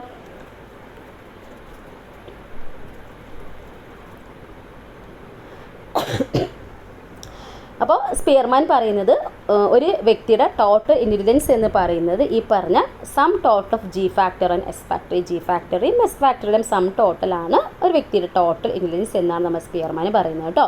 അപ്പോൾ നമുക്കറിയാം ജനറൽ ഇൻ്റലിജൻസ് എന്ന് പറയുമ്പോൾ എന്താണ് ഒരു ജനറൽ കപ്പാസിറ്റി ആണ്. ദെൻ കൂടെ എന്തുണ്ടാവും നമ്മുടെ സ്പെസിഫിക് ഫാക്ടറായ എസ് ഫാക്ടേഴ്സും ഉണ്ടാവും അല്ലേ. അപ്പോൾ ഒരാൾക്ക് ഡ്രോ ചെയ്യാനുള്ള കഴിവുണ്ടെങ്കിൽ ആ വ്യക്തിക്ക് നമുക്ക് സിമ്പിളായിട്ട് പറയാം ജി നമ്മൾ ജനറൽ ഫാക്ടർ. ഇപ്പോൾ ഡ്രോയിങ് എന്ന് പറയുമ്പോൾ എന്താണ് S4 ഉണ്ട് എന്ന് പറയാം അല്ലേ. അപ്പോൾ അങ്ങനെ ഇങ്ങനെ ഒരു എന്താ പറയുക ഒരു ടോട്ടൽ ഇൻ്റലിജൻസ് എന്ന് പറയുമ്പോൾ ഈ പറഞ്ഞ ഇതിൻ്റെ രണ്ട് സം ടോട്ടൽ ആണ് എന്നാണ് സ്പിയർമാൻ പറയുന്നത്. So total intelligence of A individual is the sum total of G factor and S. ഈ ജി ഫാക്ടറും എസ് ഫാക്ടറും സം ടോട്ടലാണ് ഒരു വ്യക്തിയുടെ ടോട്ടൽ ഇൻ്റലിജൻസ് എന്ന് പറയുന്നത്. ക്ലിയർ ആയല്ലോ അല്ലേ. അപ്പോൾ നമുക്ക് അടുത്ത ക്വസ്റ്റിനോട്ട് പോവാണേ. Adolescence is regarded as the period of rapid change, both biological and psychological. Which of the following is or are not considered as the characteristics of adolescence? Choose from the following. അപ്പോൾ options വായിക്കാം. At adolescence development of primary and secondary sexual characters is at the maximum. Adolescence is characterised by the hypothetical deductive reasoning. Imaginary audience and personal fable are two components of adolescence. Egocentrism. At adolescence, loss of energy, dwindling of health, weakness of muscles and bones are often. അപ്പോൾ ഇതിൽ not considered എന്നാണ് ചോദിച്ചത്. അപ്പോൾ adolescence ആരുടെ പെടാത്തത് ഏത് എന്നാണ് ചോദിച്ചിരിക്കുന്നത്. ഏതായിരിക്കും ആൻസർ വരിക? അപ്പോൾ നമുക്ക് ഓപ്ഷൻസ് വായിക്കുമ്പോൾ തന്നെ അറിയാം. ആദ്യത്തെ ശരിയാണ്. അഡോളസൻസ് കാലം നമുക്ക് എന്താണ് ഈ പറഞ്ഞ പോലെ സെക്കൻഡറി സെക്ഷൽ ക്യാരക്ടറിസ്റ്റിക്സ് എല്ലാം അല്ലെങ്കിൽ പ്രൈമറി എല്ലാം തന്നെ നമുക്ക് കാണാൻ സാധിക്കും. Then hypothetical deductive reasoning adolescence കാലം നമുക്ക് കാണാൻ പറ്റുന്നതാണ്. ദെൻ ഇതും ഈ പറഞ്ഞ പോലെ ഈഗോസെൻട്രിസം, ഇമാജിനറി ഓഡിയൻസും പേഴ്സണൽ ഫേബിൾസ് എല്ലാം പറയുന്നത് to components of adolescence egocentrism തന്നെയാണ്. ദെൻ ആൻസർ ഓപ്ഷൻ 4 നോക്കൂ. നമ്മൾ പറയാൻ നമുക്ക് അഡോളസൻസ് ആണ് ഏറ്റവും കൂടുതൽ നല്ല അത്യാവശ്യം എനർജി എല്ലാം കാണപ്പെടുന്ന ഒരു പ്രായം തന്നെയാണ്. സോ ലോസ് ഓഫ് എനർജി അതുപോലെ തന്നെ വീക്ക്നെസ് ഓഫ് മസിൽസ് ഒന്നും നമുക്ക് എന്തില്ല അഡോളസൻസുകാരുടെ ഒരു നമ്മൾ ആ ഒരു പീരീഡിൽ കാണുന്ന ഒരു സംഭവം അല്ല. സോ ആൻസർ ഓപ്ഷൻ ബി ആണ് അല്ലേ? ബി ആണ് 4 only എന്നുള്ളതാണ്. നോട്ട് എന്നുള്ളത് ശ്രദ്ധിക്കുക കേട്ടോ. ഇനി അടുത്ത ക്വസ്റ്റ്യനോട്ട് പോവാം കേട്ടോ. അക്കോർഡിംഗ് ടു പിയാഷെ stages of cognitive development adolescence belongs to. അപ്പോൾ ഇത് നമ്മൾ ഓൾറെഡി പറഞ്ഞതാണ്. ഇതുപോലെ നമുക്ക് ചോദിക്കാറുണ്ട് സ്ഥിരമായിട്ട്. അഡോളസൻസ് പിയാഷയുടെ സ്റ്റേജസ് ഓഫ് കോഗ്നിറ്റീവ് ഡെവലപ്മെൻറ്റിൽ കാണുന്നത് ഏതാണ്? ആ ചാർട്ടിലൂടെയൊക്കെ പറഞ്ഞും പോയതാണ്. ആൻസർ ഓപ്ഷൻ എ ആണ്, ഫോർമൽ ഓപ്പറേഷണൽ സ്റ്റേജ് കേട്ടോ. ഇത് റിപ്പീറ്റ് ആയിട്ട് വരുന്നൊരു ക്വസ്റ്റ്യൻ കൂടിയാണ് കേട്ടോ. ഇനി അടുത്തത് chairman of the steering committee of NCF 2005 was. അപ്പോൾ നമ്മൾ കഴിഞ്ഞ ദിവസത്തെ മോഡൽ എക്സാമിലും ചോദിച്ചൊരു ക്വസ്റ്റ്യൻ ആയിരുന്നു അല്ലേ? അപ്പോൾ ആൻസർ ഓപ്ഷൻസ് ഒന്നും വായിക്കുന്നില്ല. Chairman of the steering committee of NCF 2005 was professor Yashpal ആണ് അല്ലേ?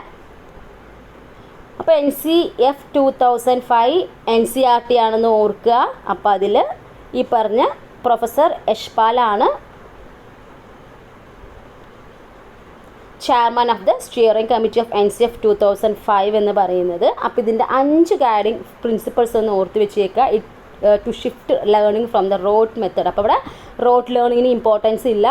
Connecting knowledge to life outside the school. അപ്പോൾ ഈ ഒരു ക്ലാസ്സിൽ അല്ലെങ്കിൽ ഒരു സ്കൂളിൽ പഠിക്കുന്ന കാര്യം മാത്രമല്ല നോളജ് എന്ന് പറഞ്ഞ് ഔട്ട്സൈഡ് ദ സ്കൂൾ അല്ലെങ്കിൽ എല്ലാം തന്നെ നമ്മുടെ ഒരു നോളജ് ആയിട്ട് കണക്കാക്കുന്നു. So connecting knowledge to life outside the school also consider then to integrate examination into classroom learning and make it more flexible. അപ്പോൾ നമ്മൾ എക്സാമിനേഷൻ കുറച്ചും കൂടി ഫ്ലെക്സിബിൾ ആക്കുക. ദെൻ ചുമ്മാ ടെക്സ്റ്റ് ബുക്കിലുള്ള കാര്യങ്ങൾ മാത്രം പഠിക്കുന്ന രീതിയല്ല അല്ലേ? ബിയോണ്ട് ദ ടെക്സ്റ്റ് ബുക്കാണ്. To enriching the curriculum so that it goes beyond the text book and ഒരു ഡെമോക്രറ്റിക് പൊളിറ്റി അല്ലെങ്കിൽ nurturing and overriding identity formed by caring concerns with the democratic polity of the country. അപ്പോൾ ഇത്രയാണ് NCF 2005 വരുന്ന ഒരു guiding principles. അപ്പോൾ നിങ്ങൾ ഈ ഒരു സംഭവങ്ങളൊക്കെ ഒന്ന് ഓർത്ത് വയ്ക്കുക. നമ്മുടെ സബ്ജക്ട് പെഡഗോജിയിലും എല്ലാം ചോദിക്കുന്നതാണ് കേട്ടോ. അപ്പോൾ ഈ ഒരു NCF 2005 ഉദ്ദേശം എന്താണ്? സ്ട്രെങ്തൻ നാഷണൽ സിസ്റ്റം ഓഫ് എഡ്യൂക്കേഷനെ സ്ട്രെങ്തൻ ചെയ്യുക. ദെൻ കുട്ടികളുടെ ബേർഡൻ റെഡ്യൂസ് ചെയ്യുക. ഇമ്പോർട്ടൻ്റ് ആണ് to reduce the burden of children. പിന്നെ curriculum as per the constitutional values അല്ലേ? അതാണ് ഡെമോക്രറ്റിക് പൊളിറ്റി ഓഫ് കൺട്രി എന്നൊക്കെ ഉദ്ദേശിച്ചത് കേട്ടോ. ദെൻ എല്ലാവർക്കും ക്വാളിറ്റി ഓഫ് എഡ്യൂക്കേഷൻ പ്രൊവൈഡ് ചെയ്യുക. കൺസ്ട്രക്റ്റിവിസം ഫോളോ ചെയ്യണം. ദെൻ ടെക്സ്റ്റ് ബുക്ക് സെൻറ്റേർഡ് ആയിട്ടൊരു ലേണിംഗ് അല്ല. അതുപോലെ തന്നെ റോട്ട് ലേണിംഗ് ഇവിടെ പ്രൊമോട്ട് ചെയ്യുന്നില്ല. പിന്നെ എങ്ങനത്തെ ലേണിംഗ് ആയിരിക്കണം? ലേണിംഗ് ബൈ ഡൂയിങ് ആയിരിക്കണം. ത്രൂ ആക്ടിവിറ്റീസുള്ള കുട്ടികൾക്ക് ലേൺ ചെയ്യാൻ പറ്റണമെന്നാണ് പറയുന്നത്. റിയൽ ലൈഫ് എക്സ്പീരിയൻസിനോട് ഇമ്പോർട്ടൻസ് കൊടുക്കുന്നു. കുട്ടികളുടെ ഓവറോൾ ഡെവലപ്മെൻറ്റിനാണ് ഇവിടെ ഫോക്കസ് ചെയ്യുന്നത്. ദെൻ കരിക്കുലം എന്താണ് പറയുന്നത്? ഫ്ലെക്സിബിൾ ആയിരിക്കണം. ടീച്ചർ റോൾ എന്ന് പറയുന്നത് എന്താണ്? ഒരു ഫെസിലിറ്റേറ്റർ ആണ്. ഇതെല്ലാം തന്നെ ഇമ്പോർട്ടൻ്റ് ആയി ചോദിച്ച പ്രീവിയസ് ഇയർ ക്വസ്റ്റ്യൻസിൽ ഓരോരോ പോയിൻറ്റ്സ് ആണ് കേട്ടോ. അപ്പോൾ നിങ്ങളുടെ NCF 2005 പഠിക്കുമ്പോൾ അതുമായി ബന്ധപ്പെട്ട നിങ്ങളുടെ സബ്ജക്ട് പെഡഗോജിയിൽ എല്ലാം ചോദിക്കാൻ ചാൻസ് ഉള്ള പോയിൻറ്റ്സുകളാണ്. ഇതൊക്കെ ഒന്ന് ഓർത്ത് വെച്ചേക്കുക കേട്ടോ.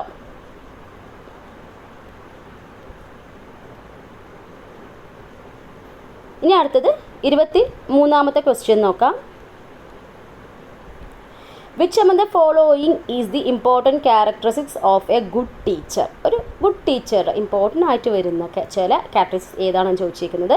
Provide self learning conditions to students in the classroom. Systematically plan the lesson or unit before teaching. Promotes democratic values in the class. Gives proper punishment to learners to achieve maximum score in their exams. അപ്പോൾ ഇതൊന്ന് വായിക്കുമ്പോൾ തന്നെ നിങ്ങൾക്ക് മനസ്സിലാവും അല്ലേ? കുട്ടികൾക്ക് punishment കൊടുക്കുക എന്ന് പറയുന്നത് ശരിയാണോ? ഒരിക്കലുമല്ല. ഒരു ഗുഡ് ടീച്ചറുടെ ഒരു ക്യാരക്ടറിസ്റ്റിക്സ് ആയിട്ട് നമുക്ക് പറയാൻ പറ്റുന്നതേ അല്ല. സോ ഓപ്ഷൻ ഏതാണ് വരിക? 4ാമത്തെയാണ്. പെടാതെ പോകുന്നത് അല്ലേ. സോ ആൻസർ ഏതായിരിക്കും? 1, 2, 3 എന്നുള്ളതാണ് അല്ലേ. 1, 2, 3 ഓപ്ഷൻ ഡി ആണ് റൈറ്റ് ആൻസർ അല്ലേ. അപ്പോൾ ഇതിൽ ആദ്യത്തെ 2, 3 അല്ല, 1, 2, 3 നമുക്കറിയാം ടീച്ചർക്ക് ഒരു ഗുഡ് ടീച്ചറുടെ പറയാൻ പറ്റുന്നൊരു സംഭവമാണ് ആദ്യത്തെ 3 എന്ന് പറയുന്നത്. പണിഷ്മെൻറ്റ് എന്ന് പറയുന്നത് പെടുന്നതല്ല. സോ ആൻസർ ഓപ്ഷൻ ഡി ആണ് 1, 2, 3 എന്നുള്ളതാണ് കേട്ടോ. ക്ലിയർ ആയല്ലോ. ഇനി അടുത്തത് the disorder that characterized by difficulty in muscle control which causes problems with the movements and coordination, language and speech which in turn can affect learning is dyslexia, dysgraphia, dyspraxia, dyscalculia. ഏതായിരിക്കും ഒരു answer? Option C ആണ് കേട്ടോ. നമുക്കറിയാം movement and കോർഡിനേഷന് പരമായിട്ടുള്ള ബുദ്ധിമുട്ട് എന്ന് പറയുമ്പോൾ എന്താണ്? ഡിസ്പ്രാക്സിയ ആണ്. ഓപ്ഷൻ സി ആണ്. അപ്പോൾ സാധാരണ ഏതെങ്കിലുമൊക്കെ ഒന്ന് ചോദിക്കാറുണ്ട് ലേണിംഗ് ഡിസബിലിറ്റി കേട്ടോ.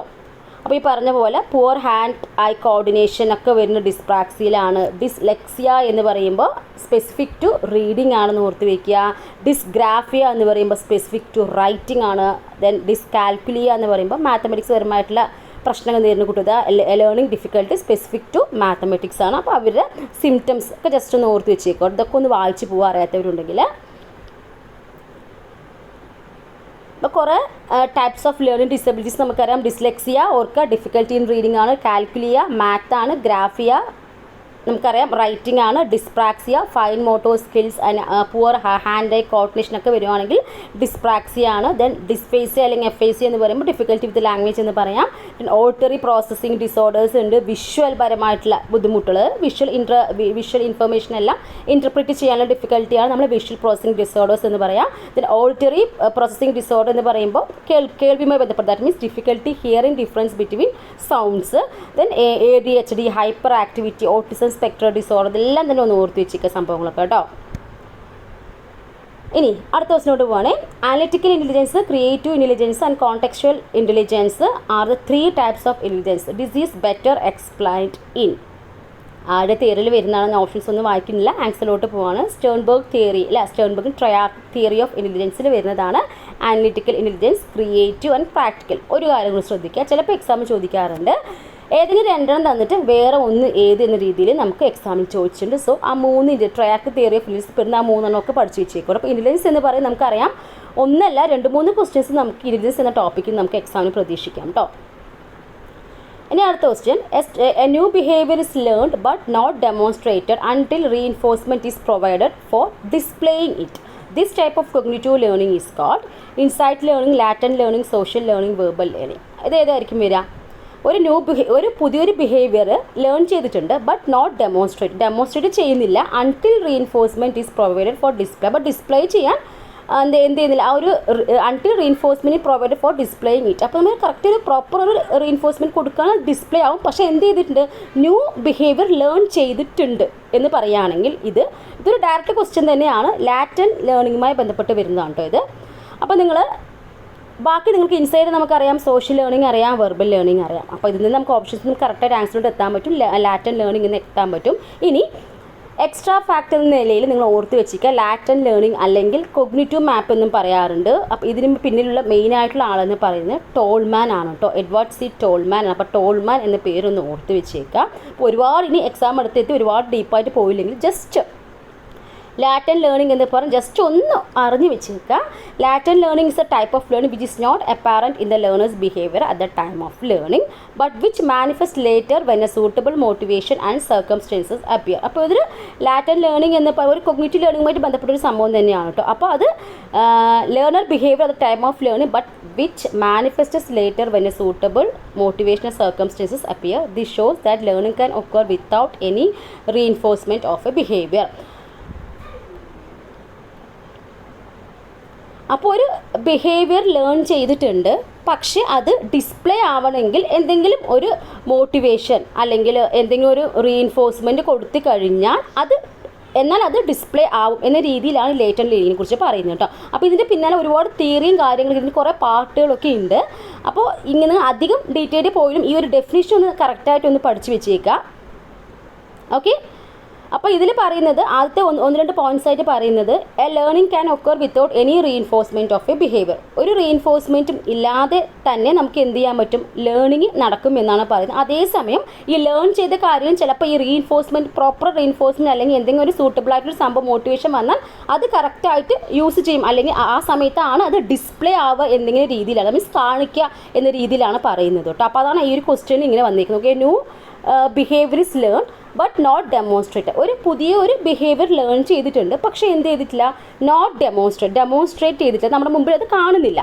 Until reinforcement is provided for display. അപ്പോൾ ഡിസ്പ്ലേ ചെയ്യാൻ അത് കാണാൻ എന്ത് ചെയ്യണം, റീഇൻഫോഴ്സ്മെൻറ്റ് പ്രോപ്പറായി കൊടുത്തു കഴിഞ്ഞാൽ അത് കാണും. That means already behaviour learn ചെയ്തിട്ടുണ്ട്, പക്ഷേ എന്ത് ചെയ്യുന്നില്ല, കാണുന്നില്ല. അത് കാണണമെങ്കിൽ എന്ത് ചെയ്യണം, നമ്മൾ റീഇൻഫോഴ്സ്മെൻറ്റ് കൊടുത്താൽ അത് കാണും എന്തെങ്കിലും രീതിയിലാണ് പറയുന്നത്. പക്ഷേ ഇത് 2-3 ആസ്പെക്റ്റ് ഉണ്ട് കേട്ടോ ഇതിൽ.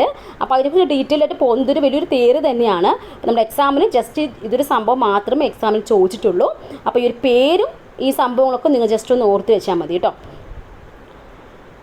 ഇനി അടുത്ത question, a person forgets previously learned list of words when a new list of words is learned. This is an example of retroactive inhibition, proactive inhibition, inhibition due to repression, inhibition due to time lapse. ഇപ്പോൾ ഒരു person മറക്കുകയാണ്, forgets previously learned list, previously learn ചെയ്ത കാര്യങ്ങളൊക്കെ list of words മറക്കുകയാണ്. എപ്പോഴാണ്, when new list of words is learn. പുതിയ കാര്യം പഠിച്ചപ്പോൾ എന്തായി, പഴയ കാര്യം മറന്നുപോയി എന്ന് പറയില്ലേ. അപ്പോൾ അങ്ങനെയാണെങ്കിൽ അത് ഏതാണ് എന്നാണ് ചോദിച്ചിരിക്കുന്നത്. അത് ആൻസർ ഓപ്ഷൻ എ തന്നെയാണ്, റിട്രോ ആക്റ്റീവ് ഇൻഹിബിഷൻ ആണ് കേട്ടോ. അപ്പോൾ നമ്മുടെ കൂട്ടുകാർ കുറച്ച് പേർക്ക് ഇതൊരു സംഭവം അങ്ങോട്ടും ഇങ്ങോട്ടും മാറിപ്പോകുന്നുണ്ട് എന്ന് ഞാൻ കമൻറ്റിൽ കണ്ടായിരുന്നു. അപ്പോൾ ശ്രദ്ധിക്കുക, റിട്രോ ആക്റ്റീവ് ഇൻഹിബിഷൻ എന്ന് പറയുമ്പോൾ ഞാൻ പറഞ്ഞു പുതിയ ഇൻഫർമേഷൻ പണി കൊടുക്കുകയാണെങ്കിൽ അത് റിട്രോ ആണ്.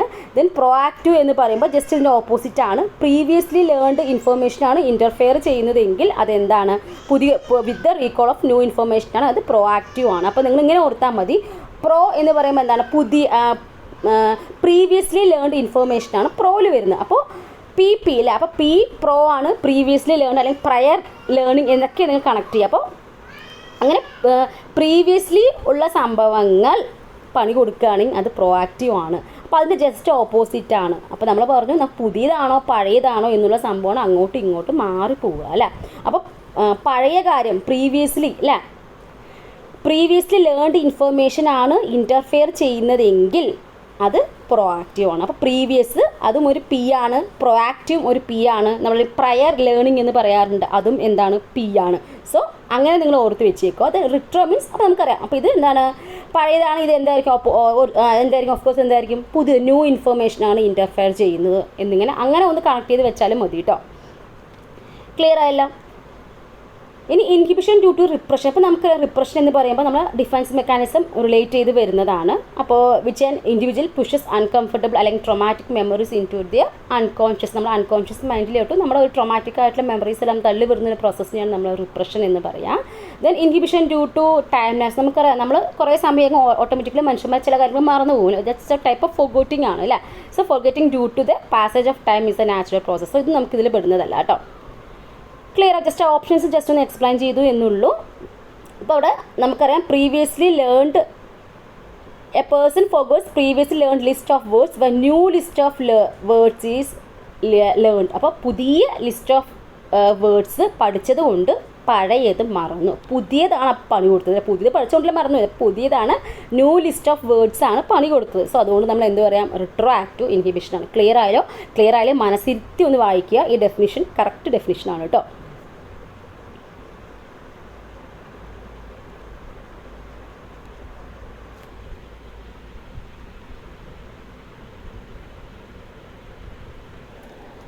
അടുത്ത് നോക്കാം, which of the following factors affect ലേണിങ്ങിനെ അഫക്റ്റ് ചെയ്യുന്ന factors: motivation, level of aspiration, learners characteristics. 1 only, 1 and 2, 2 and 3, 1, 2 and 3.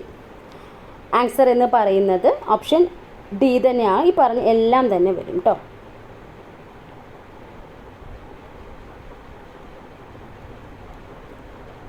ഇനി 29ാമത്തെ ക്വസ്റ്റ്യൻ നോക്കാം. A parent always punishes his son without any basic reasons whenever he returns home from the work place. This lead the child to fear him and develop anxiety reactions in the time of arrival of the parent. This is a direct case of classical conditioning, law of effect, positive reinforcement, motor learning. Answer എന്ന് പറയുന്നത് നമുക്കറിയാം option A ആണ്, classical conditioning ആണ് അല്ലേ. അപ്പോൾ ഒരു parent always punishes his son without any basic reason. അപ്പോൾ he returns from ഒരു വർക്ക് പ്ലേസിൽ നിന്ന് വന്ന ശേഷം പ്രത്യേകിച്ച് കാരണമൊന്നും ഇല്ലാതെ തന്നെ ചുമ്മാ തൻ്റെ മോനെ എന്ത് ചെയ്യാണ്, പണിഷ്മെൻറ്റ് കൊടുത്തുകൊണ്ടേയിരിക്കുകയാണ്, എന്തെങ്കിലും പറഞ്ഞുകൊണ്ടേയിരിക്കുകയെന്ന് വിചാരിക്കാം. അതുകൊണ്ട് തന്നെ എന്തായി മോന് അമ്മയുടെ വരവ് കാണും അല്ലെങ്കിൽ പാരൻസിൻ്റെ വരവ് കാണുമ്പോൾ തന്നെ എന്താവും, പേടിയാവാൻ തുടങ്ങി. This led the child to fear him and developed anxiety relations to time of the arrival of the parents. This is an direct case of class. അപ്പോൾ ഈ പേടി അല്ലെങ്കിൽ ഫോബിയാസ് എന്നൊക്കെ പറയുമ്പോൾ അത് നമ്മുടെ ക്ലാസിക്കൽ കണ്ടീഷനുമായിട്ട് റിലേറ്റ് ചെയ്ത് വെച്ചേക്കുക. അതാണ് മിക്കവാറും എക്സാമിന് ചോദിക്കുന്നത് കേട്ടോ. അപ്പോൾ നമുക്ക് എഡ്യൂക്കേഷണൽ ഇംപ്ലിക്കേഷൻസ് ഓഫ് നമ്മുടെ ക്ലാസിക്കൽ കണ്ടീഷനിൽ വരുന്ന കാര്യമാണ് ഈ പറഞ്ഞ ഫോബിയാസും വരും. അതുപോലെ തന്നെ ബാക്കിയും കൂടെ ഒന്ന് ഓർത്ത് വെച്ചേക്കുക. Inculcation of good habits inculcate ചെയ്യാൻ ഇതിൻ്റെ ഒരു എഡ്യൂക്കേഷണൽ ഇംപ്ലിക്കേഷനായിട്ട് പറയാറുണ്ട്. Such as cleanliness, respect for elders എല്ലാം നമുക്ക് എന്ത് ചെയ്യുമ്പോൾ കണ്ടീഷനിങ് ചെയ്തെടുക്കാൻ പറ്റില്ല. സോ അത് നമുക്ക് ഈ ഒരു ക്ലാസിക്കൽ കണ്ടീഷൻ എഡ്യൂക്കേഷണൽ ഇംപ്ലിക്കേഷൻസ് ആയിട്ട് പറയാം. ദെൻ ഫിയർ എലിമിനേറ്റ് ചെയ്യാൻ സഹായിക്കും. Learning is acquired from the social environment of human being. അപ്പോൾ acquired learning may be deconditioned by using classical. ഈ പറഞ്ഞ പോലെ ഫിയേഴ്സ് നമുക്ക് എലിമിനേറ്റ് ചെയ്യാൻ, ഡീകണ്ടീഷൻ ചെയ്യുക എന്നുള്ളത് നമ്മൾ ഈ ക്ലാസിക് കണ്ടീഷന് സാധിക്കുന്നതാണ് കേട്ടോ.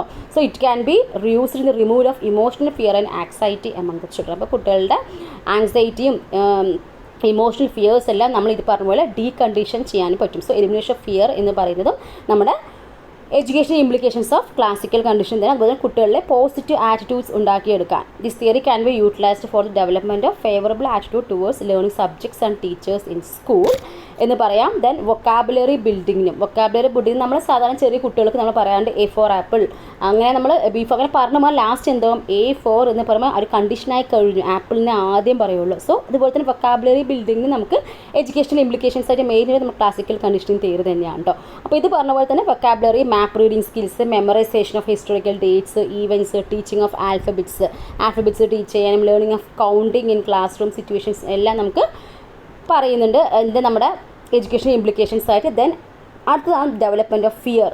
ഈ ഫോബിയസ് അല്ലെങ്കിൽ ഫിയേഴ്സ് വരുന്നതും വെറുപ്പ് ഉണ്ടാവുന്നതും ഇതും നമ്മുടെ ക്ലാസിക്കൽ കണ്ടീഷനിങ് തിയറിയുടെ ഭാഗമായിട്ട് വരുന്ന സംഭവം തന്നെയാണ്. അപ്പോൾ നോക്കൂ, the development of love, fear and hatred towards specific subjects are created to the process of condition. അപ്പോൾ ചില സബ്ജക്റ്റുകളോടുള്ള ഒരു വെറുപ്പ് അല്ലെങ്കിൽ ഒരു നമുക്ക് ഇഷ്ടമില്ലായ്മ ഇതെല്ലാം എന്താണ് ഈ പറഞ്ഞ പോലെ കണ്ടീഷനിങ്ങിൻ്റെ ഭാഗമായിട്ട് വരുന്നതാണെന്ന് പറയുന്നുണ്ട്. ഫോർ എക്സാമ്പിൾ പറയുകയാണെങ്കിൽ an English teacher with his or her defective method of teaching and very strict behaviour in the classroom may be disliked by the students as the consequence of the which the student may develop hatred towards the subject of English also due to teachers' behavior. അപ്പോൾ നമ്മൾ ഒരു English teacher ഉണ്ടെന്ന് വിചാരിക്കുക, teacher ഭയങ്കര strict ആണ്, അതുപോലെ തന്നെ ടീച്ചർക്ക് ഒന്നും മനസ്സിലാവത്തില്ല എന്ന് വിചാരിക്കുക.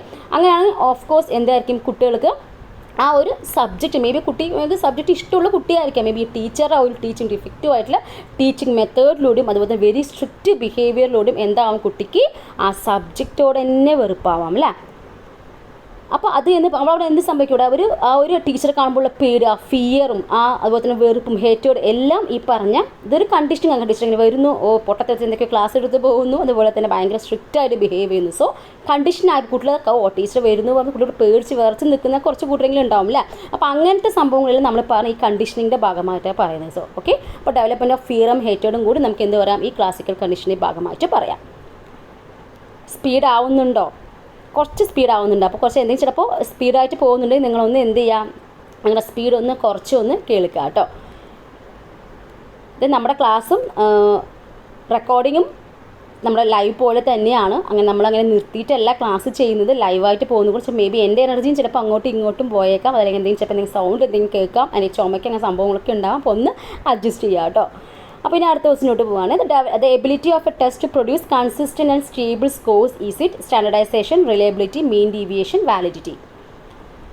അപ്പോൾ കൺസിസ്റ്റൻറ്റ് ഇത് നിങ്ങൾ ഓർത്ത് വെച്ചേക്കുക. കൺസിസ്റ്റൻറ്റ് എന്ന ഒറ്റ വാക്ക് തന്നെ അവിടെ അങ്ങോട്ട് കറുപ്പിച്ചോണം റിലയബിലിറ്റി എന്നുള്ള സംഭവം കേട്ടോ. ആൻസർ ഓപ്ഷൻ ബി ആണ്, റിലയബിലിറ്റി ആണ്. അപ്പോൾ കൺസിസ്റ്റൻസി എന്ന് കണ്ടാൽ അവിടെ റിലയബിലിറ്റി ആണ് വരിക. ദെൻ വാലിഡിറ്റി ആണ്, നമുക്കറിയാം എന്താണാവോ ഉദ്ദേശം അതാണ് എങ്കിൽ എന്നാൽ വാലിഡിറ്റി എന്ന് പറയും. What is intended to measure, ഈ ഒരു സംഭവം തന്നെ എക്സാമിന് ചോദിച്ചുള്ളൂ കേട്ടോ. A test measures what is intend to measure is called dash എന്ന് എക്സാമിൽ ഡയറക്റ്റായി ചോദിച്ചിട്ടുണ്ട്. സോ ഈ രണ്ട് കീവേഡ്സ് ഓർത്ത് വെക്കുക. കൺസിസ്റ്റൻസി ആണെങ്കിൽ ഒന്നും നോക്കേണ്ട, റിലയബിലിറ്റി ആണ്. What is intend to measure ആണെങ്കിൽ വാലിഡിറ്റി. ഓക്കെ, ഇനി അടുത്ത ക്വസ്റ്റിലോട്ട് പോവുകയാണ്. The curve of forgetting was first drawn by Pavlov Skinner Ebbinghaus Lewin. Direct question ആണ്. ദ ഫോർഗറ്റിംഗ് കർവ് എന്ന് പറയുന്നത് എബിംഗസിൻ്റെയാണ് കേട്ടോ. ഡയറക്റ്റ് ക്വസ്റ്റ്യൻ, സിമ്പിൾ ക്വസ്റ്റ്യൻ ആയിരുന്നു അല്ലേ. ഇനി അടുത്തത് ലേണിംഗ് കർവ് ആണ് തന്നേക്കുന്നത്. അപ്പോൾ കർവ് നോക്കുക, പ്രാക്ടീസ് പീരീഡ്, ടൈം പീരീഡ് ആണ് തന്നേക്കുന്നത്. ദെൻ എമൗണ്ട് ലേൺ തന്നിട്ടുണ്ട്. ഇനി ഓരോരോ സെൻറ്റൻസും ശ്രദ്ധിച്ച് വായിക്കുക കേട്ടോ. There is slow initial improvement in learning. Option B, learning decreases with time. The task given is difficult and the learner has no previous practice on similar work. The task given is simple and the learner has previous practice on similar task.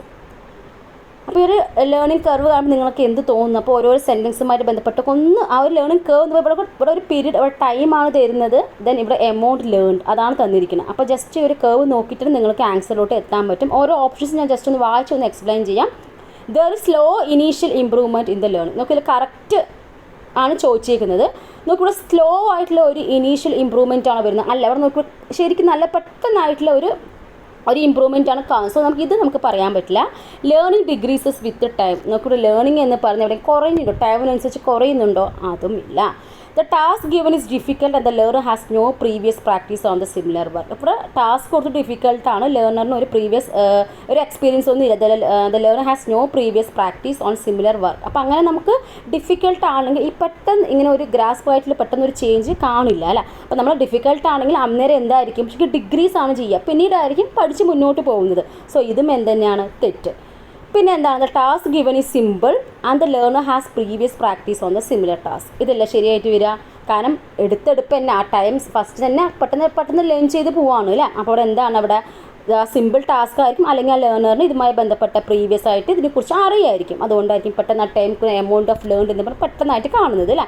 അപ്പോൾ നമുക്ക് task given is simple and the learner previous practice on the learner has previous practice on the similar task in the right answer. If the task is simple and the learner has previous practice similar task, they are likely to show rapid initial improvement. ഇവിടെ നോക്കി, ഇവിടെ rapid ആയിട്ടുള്ള ഒരു initial improvement കാണുന്നുണ്ട്. അതുകൊണ്ട് തന്നെ എന്തായിരിക്കും, ആ ഒരു ലേണിംഗ് കുറച്ച് മുമ്പ് അറിയുന്നൊരു സംഭവമായിരുന്നു. അങ്ങനെ ആണെങ്കിൽ മാത്രം ക്വിക്കായിട്ട് നമുക്ക് ഗ്രാസ്പ് ചെയ്യാൻ പറ്റത്തുള്ളൂ അല്ലേ. Because they can quickly grasp or recall the necessary skills or. ഇപ്പോൾ ഞാനിപ്പോൾ ഈ ഒരു ക്വസ്റ്റ്യൻ ആൻസർ ഡിസ്കഷൻ ചെയ്യുന്ന സമയത്ത് നമുക്കറിയാം കുറേ കാര്യങ്ങൾ നമ്മൾ പഠിച്ചതാണ് അല്ലേ. അപ്പോൾ അതുകൊണ്ട് തന്നെ നമുക്ക് കുറച്ച് സ്പീഡിൽ പോകുന്നതും, അപ്പോൾ നമ്മൾ ഓൾറെഡി സിലബസ് ഓൾറെഡി പഠിച്ചവർക്ക് ഈസി ആയിട്ട് അവർക്ക് ഗ്രാസ്പ് ചെയ്യാൻ പറ്റും. ക്വിക്കായിട്ട് അവരിത് ഗ്രാസ്പ് ചെയ്യും. ഇപ്പോൾ കാരണം എന്താണ്, അവരിതൊക്കെ അറിഞ്ഞവരാണല്ലേ, കുറച്ച് കാര്യങ്ങളൊക്കെ പഠിച്ച് പക്കാവായിട്ട് ഇരിക്കുകയായിരിക്കും. സോ അതുകൊണ്ട് തന്നെ പെട്ടെന്ന് ക്യാച്ച് ചെയ്യാൻ ഒരു ഇനീഷ്യൽ ആയിട്ടുള്ള ഇമ്പ്രൂവ്മെൻറ്റ് എന്ന് പറയുന്നത് എന്തായിരിക്കും, ഒരു റാപ്പിഡ് ആയിട്ടുള്ള ഒരു ഇമ്പ്രൂവ്മെൻറ്റ് നമുക്ക് കാണാൻ സാധിക്കുന്നു. ഓക്കെ അല്ലേ. ഇവിടെ ഷോ റാപ്പിഡ് ഇനീഷ്യൽ ഇമ്പ്രൂവ്മെൻറ്റ് ഇവിടെ കാണുന്നത് കൊണ്ട് തന്നെ എന്തായിരിക്കാം, ആ ഗിവൺ ടാസ്ക് എന്ന് പറയുന്നത് സിമ്പിളായിരിക്കും, അല്ലെങ്കിൽ അതെന്ത് പറയാം, ആ ലേണറിനെ അറിയുന്ന ഒരു സംഭവമായിരിക്കും. ഓക്കെ ആണല്ലോ, ക്ലിയർ അല്ല. അപ്പോൾ ആൻസർ ഓപ്ഷൻ ബി ആണ് റൈറ്റ് ആൻസർ. ഇനി അടുത്ത question. After presenting A controversial topic, arguments in favour and against R put forward and A detailed analysis of facts is done. This method of teaching learning strategy is seminar, project, debate, group discussion. അപ്പോൾ നമുക്കറിയാം എഗെയിൻസ്റ്റും ഫേവറും ആയിട്ട് വരുന്നത് ഏതിലാണ്, option C തന്നെയാണ്, ഡിബേറ്റിലാണ്. ഇതിൽ ആർക്കും ഒരു ഡൗട്ടും ഉണ്ടാവില്ല അല്ലേ. ഇനി അടുത്ത question. A boy wearing a shirt with non noticeable ink spot thinks that all will notice the ink spot on his shirt. This is an example. അപ്പോൾ ഒരു കുട്ടിയുടെ ഷർട്ടിൽ ആരും പ്രത്യേകിച്ച് ശ്രദ്ധിക്കാൻ പറ്റാത്ത രീതിയിലൊരു ഇങ്ക് സ്പോട്ട് ഉണ്ട്. പക്ഷേ ആ കുട്ടി ചിന്തിക്കുന്നത് എങ്ങനെയാണ്, all will notice the ink spot on his shirt. എൻ്റെ ഷർട്ട് ഇങ്ക് സ്പോട്ട് എല്ലാവരും ശ്രദ്ധിക്കുമെന്നാണ് ആ കുട്ടി ചിന്തിക്കുന്നതെങ്കിൽ ഇതിന് എന്തിന് എക്സാമ്പിളാണ്, personal fable, imaginary audience, identity crisis, delinquency. ഇത് ആൻസർ ഓപ്ഷൻ ബി ആണ്, ഇമാജിനറി ഓഡിയൻസ് ആണ് റൈറ്റ് ആൻസർ.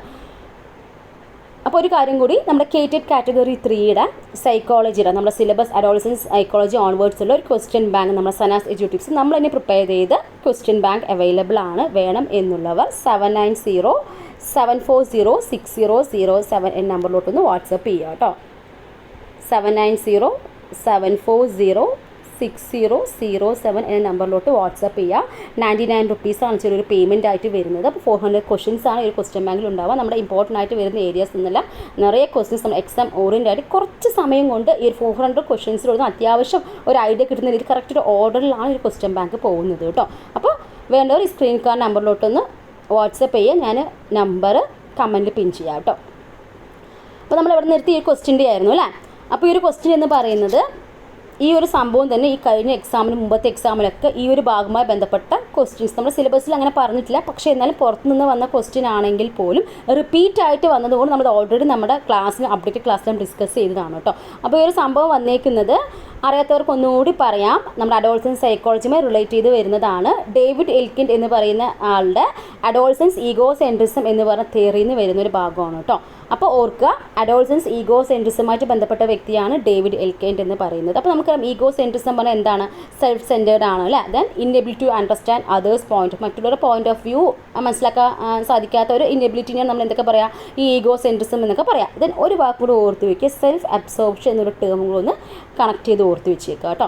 അപ്പോൾ ഇദ്ദേഹത്തിൻ്റെ തിയറിയിൽ ഈ അഡോൾസൻസ് ഈഗോസെൻട്രിസം എന്ന തിയറിയിൽ ഇദ്ദേഹം 2 കമ്പോണൻസ് ആയിട്ട് മെയിനായിട്ട് പറയുന്നത്, ഒന്ന് ഇമാജിനറി ഓഡിയൻസും പേഴ്സണൽ ഫേബിൾ. ഇതാണ് ഇത് 2 എലമെൻറ്റ്സ് അല്ലെങ്കിൽ കമ്പോണൻസ് ആയിട്ട് പറയുന്നത്. അപ്പോൾ David Elkind theory of adolescence egocentrism states that teenagers believe they are the centre of everybody focus. അപ്പോൾ ഇദ്ദേഹത്തിൻ്റെ തിയറിയിൽ പറയുന്നത് എന്താ വെച്ച് കഴിഞ്ഞാൽ, ടീനേജേഴ്സ് അഡോൾസൻസുകാരുടെ വിശ്വാസം എന്ന് വെച്ച് കഴിഞ്ഞാൽ അവരാണ് ഭയങ്കര സെൻറ്റർ, എല്ലാവരും എന്നെ ഫോക്കസ് ചെയ്യുന്നത്, ഞാനാണ് സംഭവം എന്ന രീതിയിൽ ദേ are the centre of everybody's focus, എല്ലാവരും ഫോക്കസ് എന്നിലാണ് എന്നൊരു രീതിയിലാണ് അവർ കാണുന്നത്.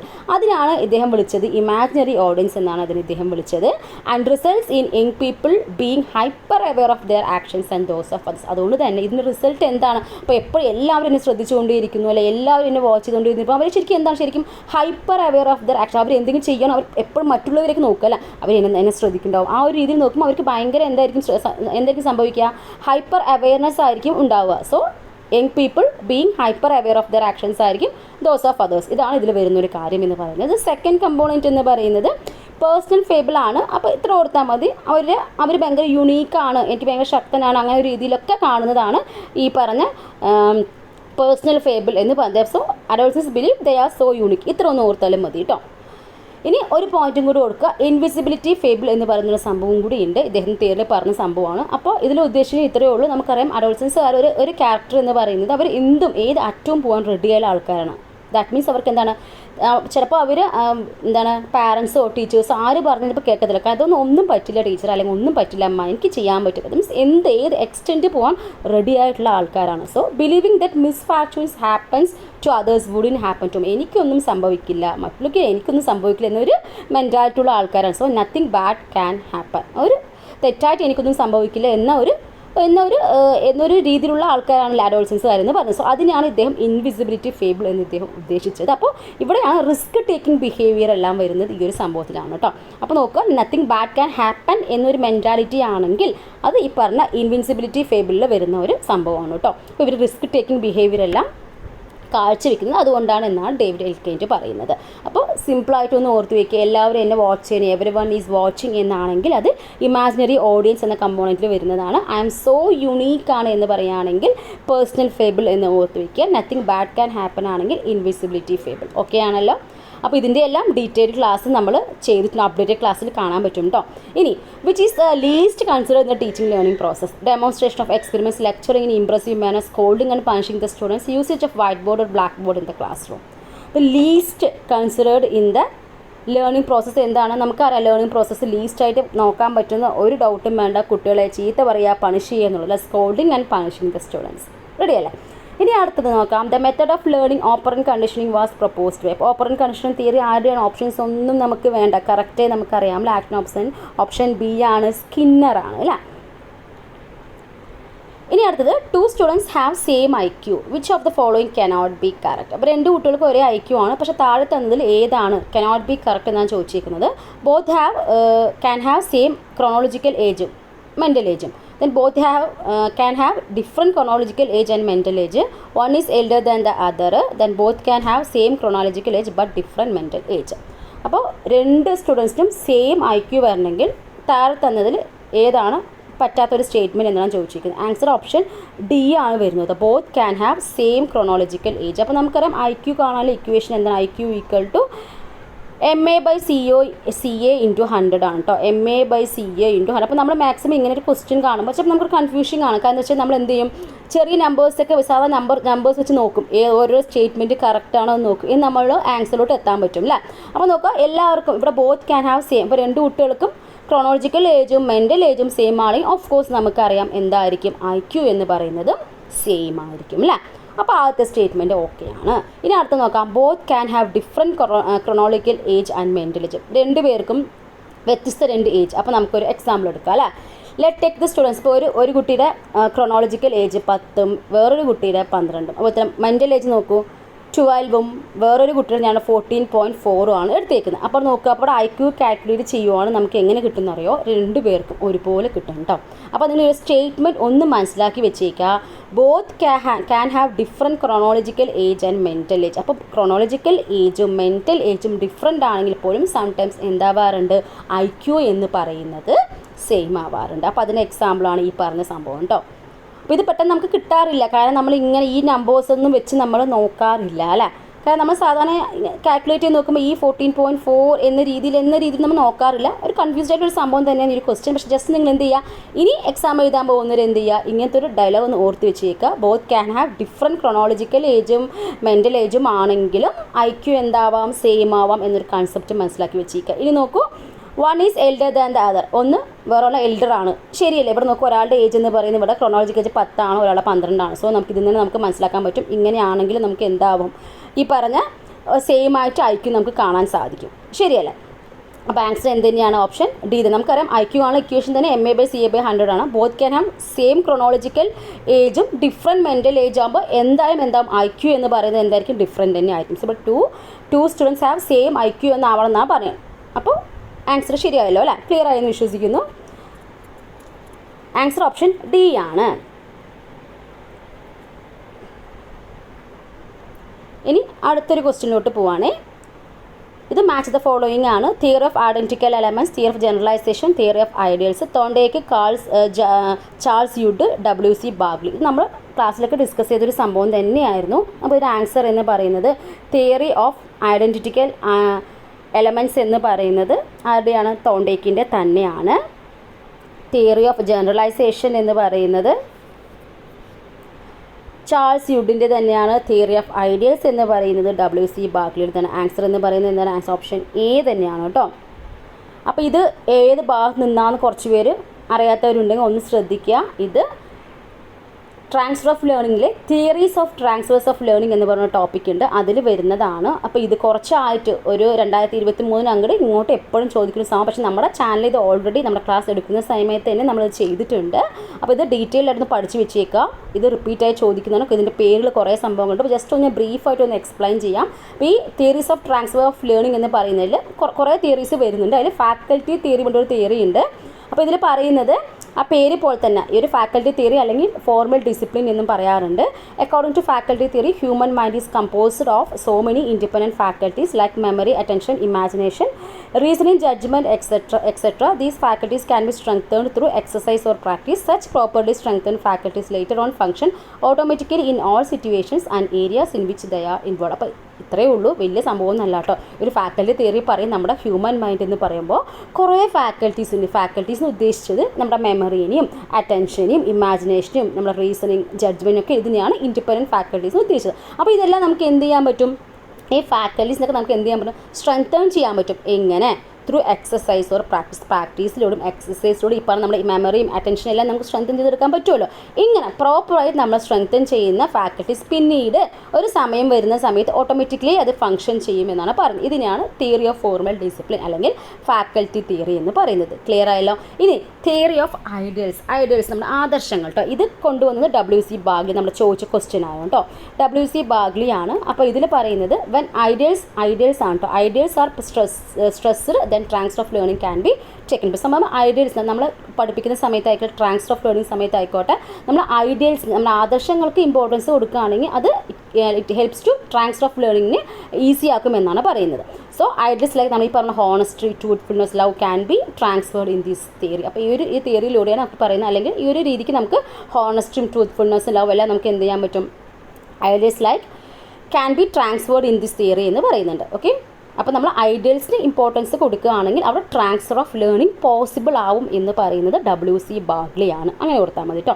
ഇനി ഒരു തിയറി ഓർത്ത് വെച്ചേക്കുക, തിയറി ഓഫ് ട്രാൻസ്പൊസിഷൻ. ഇത് കൊണ്ടുവരുന്നത് ഗസ്റ്റാൾഡ് സൈക്കോളജിസ്റ്റുകളുടെ സംഭാവനയാണ് ഇത് സംഭവം കേട്ടോ. അപ്പോൾ ഈ ഒരു ഐഡിയ കൊണ്ടുവരുന്നത് ഗസ്റ്റാൾഡ് സൈക്കോളജിസ്റ്റ് ആണ്. ഇതിൽ പറയുന്നത് this theory main is that if the learner has got the ability of insight. നമുക്കറിയാം ഗസ്റ്റാൾട്ട് സൈക്കോളജി പറയുമ്പോൾ ഇൻസൈറ്റുമായിട്ട് ബന്ധപ്പെട്ട സംഭവമാണ്. സോ ഇൻസൈറ്റ് ഉണ്ടെങ്കിൽ they can able to transfer from one situation to another. That means ഇവിടെ ഒരു ഇൻസൈറ്റ്, ഒരു ലേണർക്ക് ഒരു ഇൻസൈറ്റ് കിട്ടിയിട്ടുണ്ടെങ്കിൽ അവർക്ക് എന്ത് ചെയ്യാൻ പറ്റും, ഈ ട്രാൻസ്ഫർ ഓഫ് ലേണിംഗ് എന്ന് പറയുന്നത് ഈസി ആക്കുമെന്നാണ് പോസിബിൾ ആണ് എന്നാണ് പറയുന്നത്. അതാണ് തിയറി ഓഫ് ട്രാൻസ്പൊസിഷനിൽ പറയുന്നത്. ദെൻ ജനറലൈസേഷൻ, ഇത് ചാൾസ് യുഡ് ആണ് ഇത് കൊണ്ടുവരുന്നത്. നമ്മൾ ക്വസ്റ്റ്യൻ ചോദിച്ചത്. അപ്പോൾ ഈ പറഞ്ഞ പോലെ പേര് പോലെ തന്നെ according to him, transfer of learning occurs when the individual applies generalization that derived from the situation or certain experience to a new situation. അപ്പോൾ ട്രാൻസ്ഫർ ഓഫ് ലേണിങ്സ് ഒക്കെ എപ്പോഴാണ് നടക്കുന്നത്, ഒരു individual generalisation apply generalisation that derived from ഒരു സിറ്റുവേഷനിൽ നിന്നും തനിക്ക് മനസ്സിലാക്കിയ ആ ഒരു അറിവ് വേറൊരു ഇതിൽ അപ്ലൈ ചെയ്യുമ്പോഴാണ് ഇവിടെ ട്രാൻസ്ഫർ ഓഫ് ലേണിംഗ് നടക്കുന്നു എന്ന് പറഞ്ഞത് നമ്മുടെ ചാൾസ് യുഡാണ്. Okay, when the individual apply the generalization that derived from the situation, ഒരു സിറ്റുവേഷനിൽ നിന്ന് ഒരു വ്യക്തി എന്തെങ്കിലും ജനറലൈസേഷൻ ഡിറൈവ് ചെയ്തിട്ട് അതിനെ വേറൊരു എക്സ്പീരിയൻസ്, ന്യൂ സിറ്റുവേഷൻ നമുക്ക് എന്ത് ചെയ്യാൻ പറ്റും, ട്രാൻസ്ഫർ ചെയ്യാൻ പറ്റും അല്ല. അങ്ങനെ ആ ഒരു രീതിയിൽ പറഞ്ഞത് തിയറി ഓഫ് ജനറലൈസേഷനിൽ ചാൾസ് യുഡാണ്. ക്ലിയർ ആയല്ലോ. ഇനി അടുത്ത തിയറി ഓഫ് അപ്പർസെപ്ഷൻ ഉണ്ട്, അതൊന്ന് ഓർത്തേക്ക് വരിക. അപ്പർസെപ്ഷൻ ഇത്രയേ ഉള്ളൂ. These theory focusing on linking knowledge previously and new for effective transfer of learning. അപ്പോൾ ഇതിൽ പറയുന്നത് ഒരു ഇഫക്റ്റീവ് ട്രാൻസ്ഫർ ഓഫ് ലേണിംഗ് നടക്കണമെങ്കിൽ നമുക്കറിയാം നമ്മുടെ പ്രീവിയസ് നോളജ് ന്യൂ നോളജ് തമ്മിൽ ലിങ്കേജ് വേണം. അത് തന്നെയാണ് തിയറി ഓഫ് അപ്പർസെപ്ഷനിൽ വരുന്നത്. Then theory of identical elements, നമ്മൾ ഈ പറഞ്ഞതാണ്. ഐഡൻറ്റിക്കൽ എലമെൻറ്റ്സിൽ കൊണ്ടുവന്നത് തോണ്ടേക്കാണ് ഇതിൻ്റെ പ്രൊപ്പോണ്ടറായിട്ട് വരുന്നത്.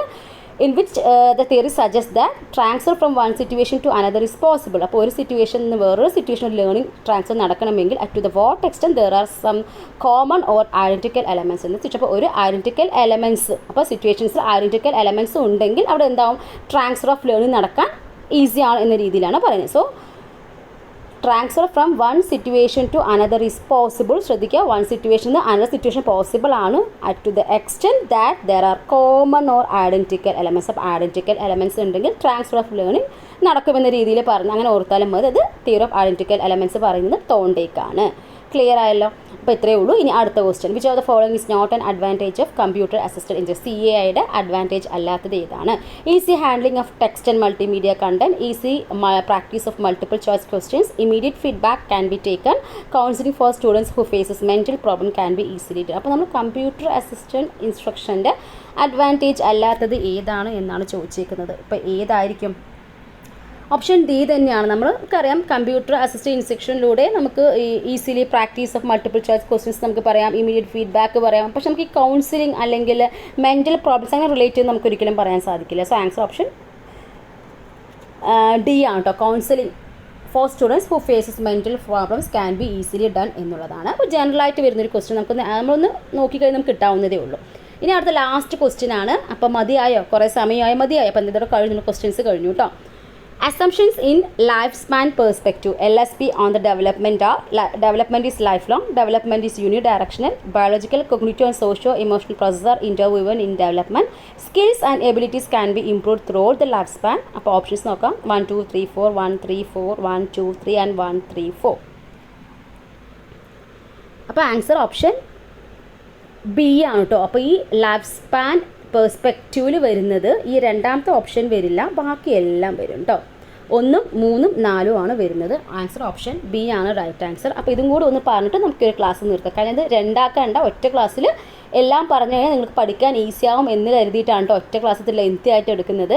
അപ്പോൾ ഈ ലൈഫ് സ്പാൻ ഡെവലപ്മെൻറ്റ് എന്ന് പറയുമ്പോൾ refers to the study of how human grows and change throughout their lives from conception to death. അപ്പോൾ ഈ ലൈഫ് സ്പാൻ ഡെവലപ്മെൻറ്റ് റെഫർ ചെയ്യുന്ന മെയിനായിട്ട് അല്ലെങ്കിൽ ഇതിൻ്റെ മെയിൻ സ്റ്റഡി ഏരിയ എന്ന് പറഞ്ഞാൽ എങ്ങനെ ഹ്യൂമൻസ് ഗ്രോ ചെയ്യുന്നു, അതുപോലെ തന്നെ അവരുടെ changes through out the life from conception, അതായത് കൺസെപ്ഷൻ മുതൽ അമ്മയുടെ വയറ്റിൽ ഒരു കുഞ്ഞുണ്ടാവുന്നത് തുടങ്ങി മരണം വരെയുള്ള ആ ഒരു ചേഞ്ചസ്, ആ ഒരു ഗ്രോത്തിനെ കുറിച്ചാണ് ലൈഫ് സ്പാൻ ഡെവലപ്മെൻറ്റ് പഠിക്കുന്നത് കേട്ടോ. It encompasses physical, cognitive and psychosocial changes and it a field studied by developmental psychologist. അപ്പോൾ ഇതിൽ പറഞ്ഞ പോലെ എല്ലാ ഫിസിക്കലും കോഗ്നിറ്റീവ് ആൻഡ് സൈക്കോസോഷ്യൽ ചേഞ്ചസ് എല്ലാത്തിനെയും കുറിച്ചിട്ടും പഠിക്കുന്നതാണ്. അതുപോലെ തന്നെ it's a field studied by developmental psychologist study ചെയ്യുന്ന ഒരു ഫീൽഡും കൂടിയാണ് കേട്ടോ. അപ്പോൾ നമുക്കിനി മെയിൻ പോയിന്റിലോട്ട് വരാം. ലൈഫ് സ്പാൻ പെർസ്പെക്റ്റീവിൽ പറയുന്ന കുറച്ച് കാര്യങ്ങളുണ്ട്. ഇതും പുറത്തു നിന്നൊരു ക്വസ്റ്റ്യൻ ആണ്. മിക്കവാറും എല്ലാം തെറ്റിച്ചൊരു ക്വസ്റ്റ്യൻ ആയാലും ചിലപ്പോൾ അബദ്ധവശം, ചിലർക്ക് ഭാഗ്യവശം ചിലപ്പോൾ കിട്ടിയൊരു ക്വസ്റ്റ്യനും ആയിരിക്കും അല്ലേ. അപ്പോൾ നമുക്ക് എന്തായാലും ഇതിൽ യൂണി ഡയറക്ഷൻ എന്ന് പറയുമ്പോൾ നമുക്കറിയാം പുതിയ പുതിയ കാര്യങ്ങളൊന്നും അങ്ങനെ യൂണി ഡയറക്ഷനിലാവാറില്ല. മൾട്ടി ഡയറക്ഷൻ എന്ന് കണക്ട് ചെയ്തിട്ടുണ്ടെങ്കിൽ നമുക്ക് ആൻസർ കിട്ടിയിട്ടുണ്ടാവും കേട്ടോ. അപ്പോൾ ഇവിടെ ലൈഫ് സ്പാൻ പെർസ്പെക്റ്റീവിൽ പറയുന്ന കുറച്ച് കാര്യം എന്താ വെച്ച് കഴിഞ്ഞാൽ ലൈഫ് ലോങ് ആണ് ഡെവലപ്മെൻറ്റ് എന്ന് പറയുന്നത്. ലൈഫ് ലോങ് ആണെന്ന് പറയുന്നുണ്ട്. മൾട്ടി ഡയമെൻഷൻ ഉണ്ടെന്ന് പറയുന്നുണ്ട്. മൾട്ടി ഡയറക്ഷനിൽ പറയുന്നുണ്ട്. പ്ലാസ്റ്റിക് ആണെന്ന് പറയുന്നുണ്ട്. മൾട്ടി ഡിസിപ്ലിനറി എന്ന് പറഞ്ഞാൽ കോൺടെക്സ്ച്വൽ ആണെന്ന് പറയും. ഇതിൻ്റെ എല്ലാം എക്സ്പ്ലനേഷൻ ലാസ്റ്റ് തരാം. അപ്പോൾ development is a process that involves growth, maintenance and regulation of loss. അപ്പോൾ ഇതിൽ പറയുന്ന ഒരു കാര്യം development is a process, it involves growth ഉണ്ട്, മെയിൻ്റനൻസ് ഉണ്ട്, റെഗുലേഷൻ ഓഫ് ലോസ് ഉണ്ട് എന്ന് ജസ്റ്റ് ഒന്ന് ഓർത്ത് വെച്ചേക്കുക. ഇതിലെല്ലാം തന്നെ development is constructed to biological, socio cultural, individual factors working to എല്ലാ ഫാക്ടേഴ്സും ഇതിൽ വരും എന്നും ഒന്ന് ഓർത്തേക്കുക കേട്ടോ. അപ്പോൾ ഒരു കാര്യം ഓർക്കുക, നമ്മുടെ life span approach traditional approach തമ്മിൽ ചെറിയൊരു വ്യത്യാസമുണ്ട്. The traditional approach emphasises extensive change from birth to adolescence, little or no change in adulthood and decline in old age growth. അപ്പോൾ ഈ ഒരു ട്രഡീഷണൽ അപ്രോച്ചിൽ പറയുന്നത് നമ്മുടെ ഒരു ഹ്യൂമൻ ബീങ്സ് അല്ലെങ്കിൽ നമ്മുടെ മനുഷ്യന്മാരെ ഒരു വളർച്ച ഡെവലപ്മെൻറ്റ് എന്ന് പറയുന്നത് എങ്ങനെയാണ്? Extensive change from birth to adolescence. Birth മുതൽ അഡോളസൻസ് വരെ നല്ലൊരു ചേഞ്ചസ് ഒക്കെയാണ്, നല്ലൊരു ഡെവലപ്മെൻ്റ് ആണ് പറയുക. അതിനുശേഷം ലിറ്റിൽ ഓർ നോ ചേഞ്ച്, അഡൽട്ട്ഹുഡിൽ വലിയൊരു ഡെവലപ്മെൻ്റ് ഒന്നും ഇൻഡിക്കേറ്റ് ചെയ്യുന്നില്ല. പിന്നെ നമ്മുടെ ഏജ് ആവുന്ന ലേറ്റ് ഏജിലോട്ട് അല്ലെങ്കിൽ ഓൾഡ് ഏജ് പോലോട്ട് നമ്മുടെ ആ ഡെവലപ്മെൻറ്റ് എന്ന് പറയുന്നത് ഡിക്ലൈൻ ചെയ്യുന്ന രീതിയിലാണ് ട്രഡീഷണൽ അപ്രോച്ച് കാണുന്നത്.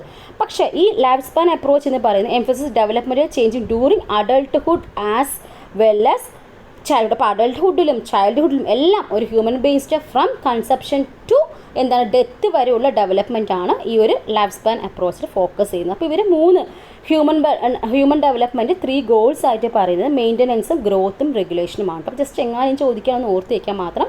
മെയിൻ്റനൻസ്, ഗ്രോത്ത്, റെഗുലേഷൻ എന്ന് പറയുന്നത് ഹ്യൂമൻ ഡെവലപ്മെൻറ്റ് 3 ഗോൾസ് ആയിട്ട് പറയുന്നുണ്ട് ഇതിൽ. ദെൻ നമ്മൾ പറഞ്ഞല്ലോ ഈ ഒരു ലൈഫ് സ്പാൻ ഡെവലപ്മെൻറ്റ് ഒരു പെർസ്പെക്റ്റീവിൽ ലൈഫ് ലോങ് നമ്മൾ പറഞ്ഞു. ഡെവലപ്മെൻറ്റ് എന്ന് പറയുന്നത് ഒരു ചൈൽഡ്ഹുഡിൽ മാത്രം അല്ലെങ്കിൽ അഡോളസൻസ് മാത്രം നടക്കുന്ന കാര്യമല്ല. It's not confirm to childhood and adolescence. It is a continuous process that occurs through. നമ്മൾ ലൈഫിൽ മൊത്തം നടക്കുന്ന ഒരു പ്രോസസ്സായിട്ടാണ് കണക്കാക്കുന്നത്. സോ ലൈഫ് ലോങ് എന്ന് പറയാം. Then multi dimensional, that means ഇവിടെ ഫിസിക്കലായിട്ടുള്ള ഡെവലപ്മെൻറ്റും കോഗ്നിറ്റീവ് ഡെവലപ്മെൻറ്റും സൈക്കോ സോഷ്യൽ ഡൊമൈൻസും എല്ലാം തന്നെ പറയുന്നുണ്ട്. Then multi directional, that means ഇവിടെ എന്താണ് ചില സമയത്ത് നമ്മൾ ഗെയിൻസും ലോസസും എല്ലാം വരുന്നത്, അതുകൊണ്ട് മൾട്ടി ഡിറക്ഷണൽ എന്ന് പറയുന്നത്. ദെൻ പ്ലാസ്റ്റിക് എന്ന് ഉദ്ദേശിച്ച് നമുക്കറിയാം ചില സംഭവിച്ചാൽ നമ്മൾ എന്ത് ചെയ്യാറ്, അഡ്ജസ്റ്റ് ചെയ്യാറുണ്ട്, അഡാപ്റ്റ് ചെയ്യാറുണ്ട്. സോ അത് ആ ഒരു അഡാപ്റ്റേഷൻ എന്ന് പറയുന്നത് മാത്രമേ എന്താവുള്ളൂ, ഓരോരോ വ്യക്തികൾ തമ്മിൽ വേരിയേഷൻ ഉണ്ടാവുള്ളൂ. So individual have the capacity for change and adaptation through of the life. Individual have the capacity എന്തിനു വേണ്ടിയിട്ടുള്ള ചേഞ്ച് ആവാനും അതുപോലെ തന്നെ അഡാപ്റ്റ് ആവാനുള്ള throughout the life individual have the capacity ഉണ്ടെന്ന് പറയുന്നുണ്ട്. Though the extent of plasticity അല്ലെങ്കിൽ ആ എത്ര മാത്രം എന്നുള്ളത് മാത്രമേ വേരി ചെയ്യുന്നുള്ളൂ എന്നാണ് പറയുന്നത്. ദെൻ കോൺടെക്സ്ച്വൽ ആണ്, that means it is influenced by നമ്മുടെ കൾച്ചർ ഉണ്ട്, history and social development. So നമ്മുടെ ഒരു ഹ്യൂമൻ ബീയിൻ്റെ ഡെവലപ്മെൻറ്റ് എന്ന് പറയുന്നത് that is influenced by the culture, history and social factors എന്ന് പറയുന്നത്. That last multidisciplinary, that means ഈ ഒരു ഫീൽഡ് എന്ന് പറയുമ്പോൾ it study various fields like psychology, sociology and biology. ഇതൊരു മൾട്ടി ഡിസിപ്ലിനറി ആയിട്ടുള്ള ഒരു ഫീൽഡായിട്ട് കണക്കാക്കുന്നത്. It studies across various fields like psychology, sociology, biology. Clear ആയല്ലോ? അപ്പോൾ കണ്ടിന്യൂസ് ആയിട്ട് ഞാൻ ക്ലാസ് കൊടുത്തത് നമ്മുടെ എനർജി മൊത്തം പോയി. അപ്പോൾ ക്വസ്റ്റ്യൻ ബാങ്ക് വേണ്ടവർ താഴെ കാണുന്ന നമ്പറിലോട്ടൊന്ന് കമൻറ്റ് ചെയ്യുക. അപ്പോൾ ഈ സ്ക്രീൻ കാർഡ് നമ്പർ ഒന്ന് വാട്സപ്പ് ചെയ്താൽ മതി. അപ്പോൾ കൂടുതൽ ക്ലാസ്സുകൾക്ക് വേണ്ടി ചാനൽ ഫോളോ ചെയ്യാൻ, സബ്സ്ക്രൈബ് ചെയ്യാനും മറക്കരുത്. അതുപോലെ തന്നെ നമ്മുടെ ചാനൽ ഇഷ്ടപ്പെടുമെന്ന് ലൈക്ക് ചെയ്യട്ടോ. കുറേ പേരൊന്നും ലൈക്കോ കമൻറ്റോ ഒന്നും ചെയ്യുന്നില്ല. അപ്പോൾ നിങ്ങൾ ലൈക്കും കമൻറ്റൊക്കെ ചെയ്യുന്നതിലൂടെയാണ് നമ്മുടെ ചാനൽ ഒത്തിരി പേരിലോട്ട് എത്തുന്നത്. അപ്പോൾ മാക്സിമം ലൈക്ക് ചെയ്തും ഷെയർ ചെയ്തും കമൻറ്റ് ചെയ്തും ഒക്കെ ഒന്ന് സപ്പോർട്ട് ചെയ്യുക. ചാനൽ സബ്സ്ക്രൈബ് ചെയ്യാതെ കാണുന്നവരുണ്ടെങ്കിൽ സബ്സ്ക്രൈബ് ചെയ്യുക. Keep watching. Thank you.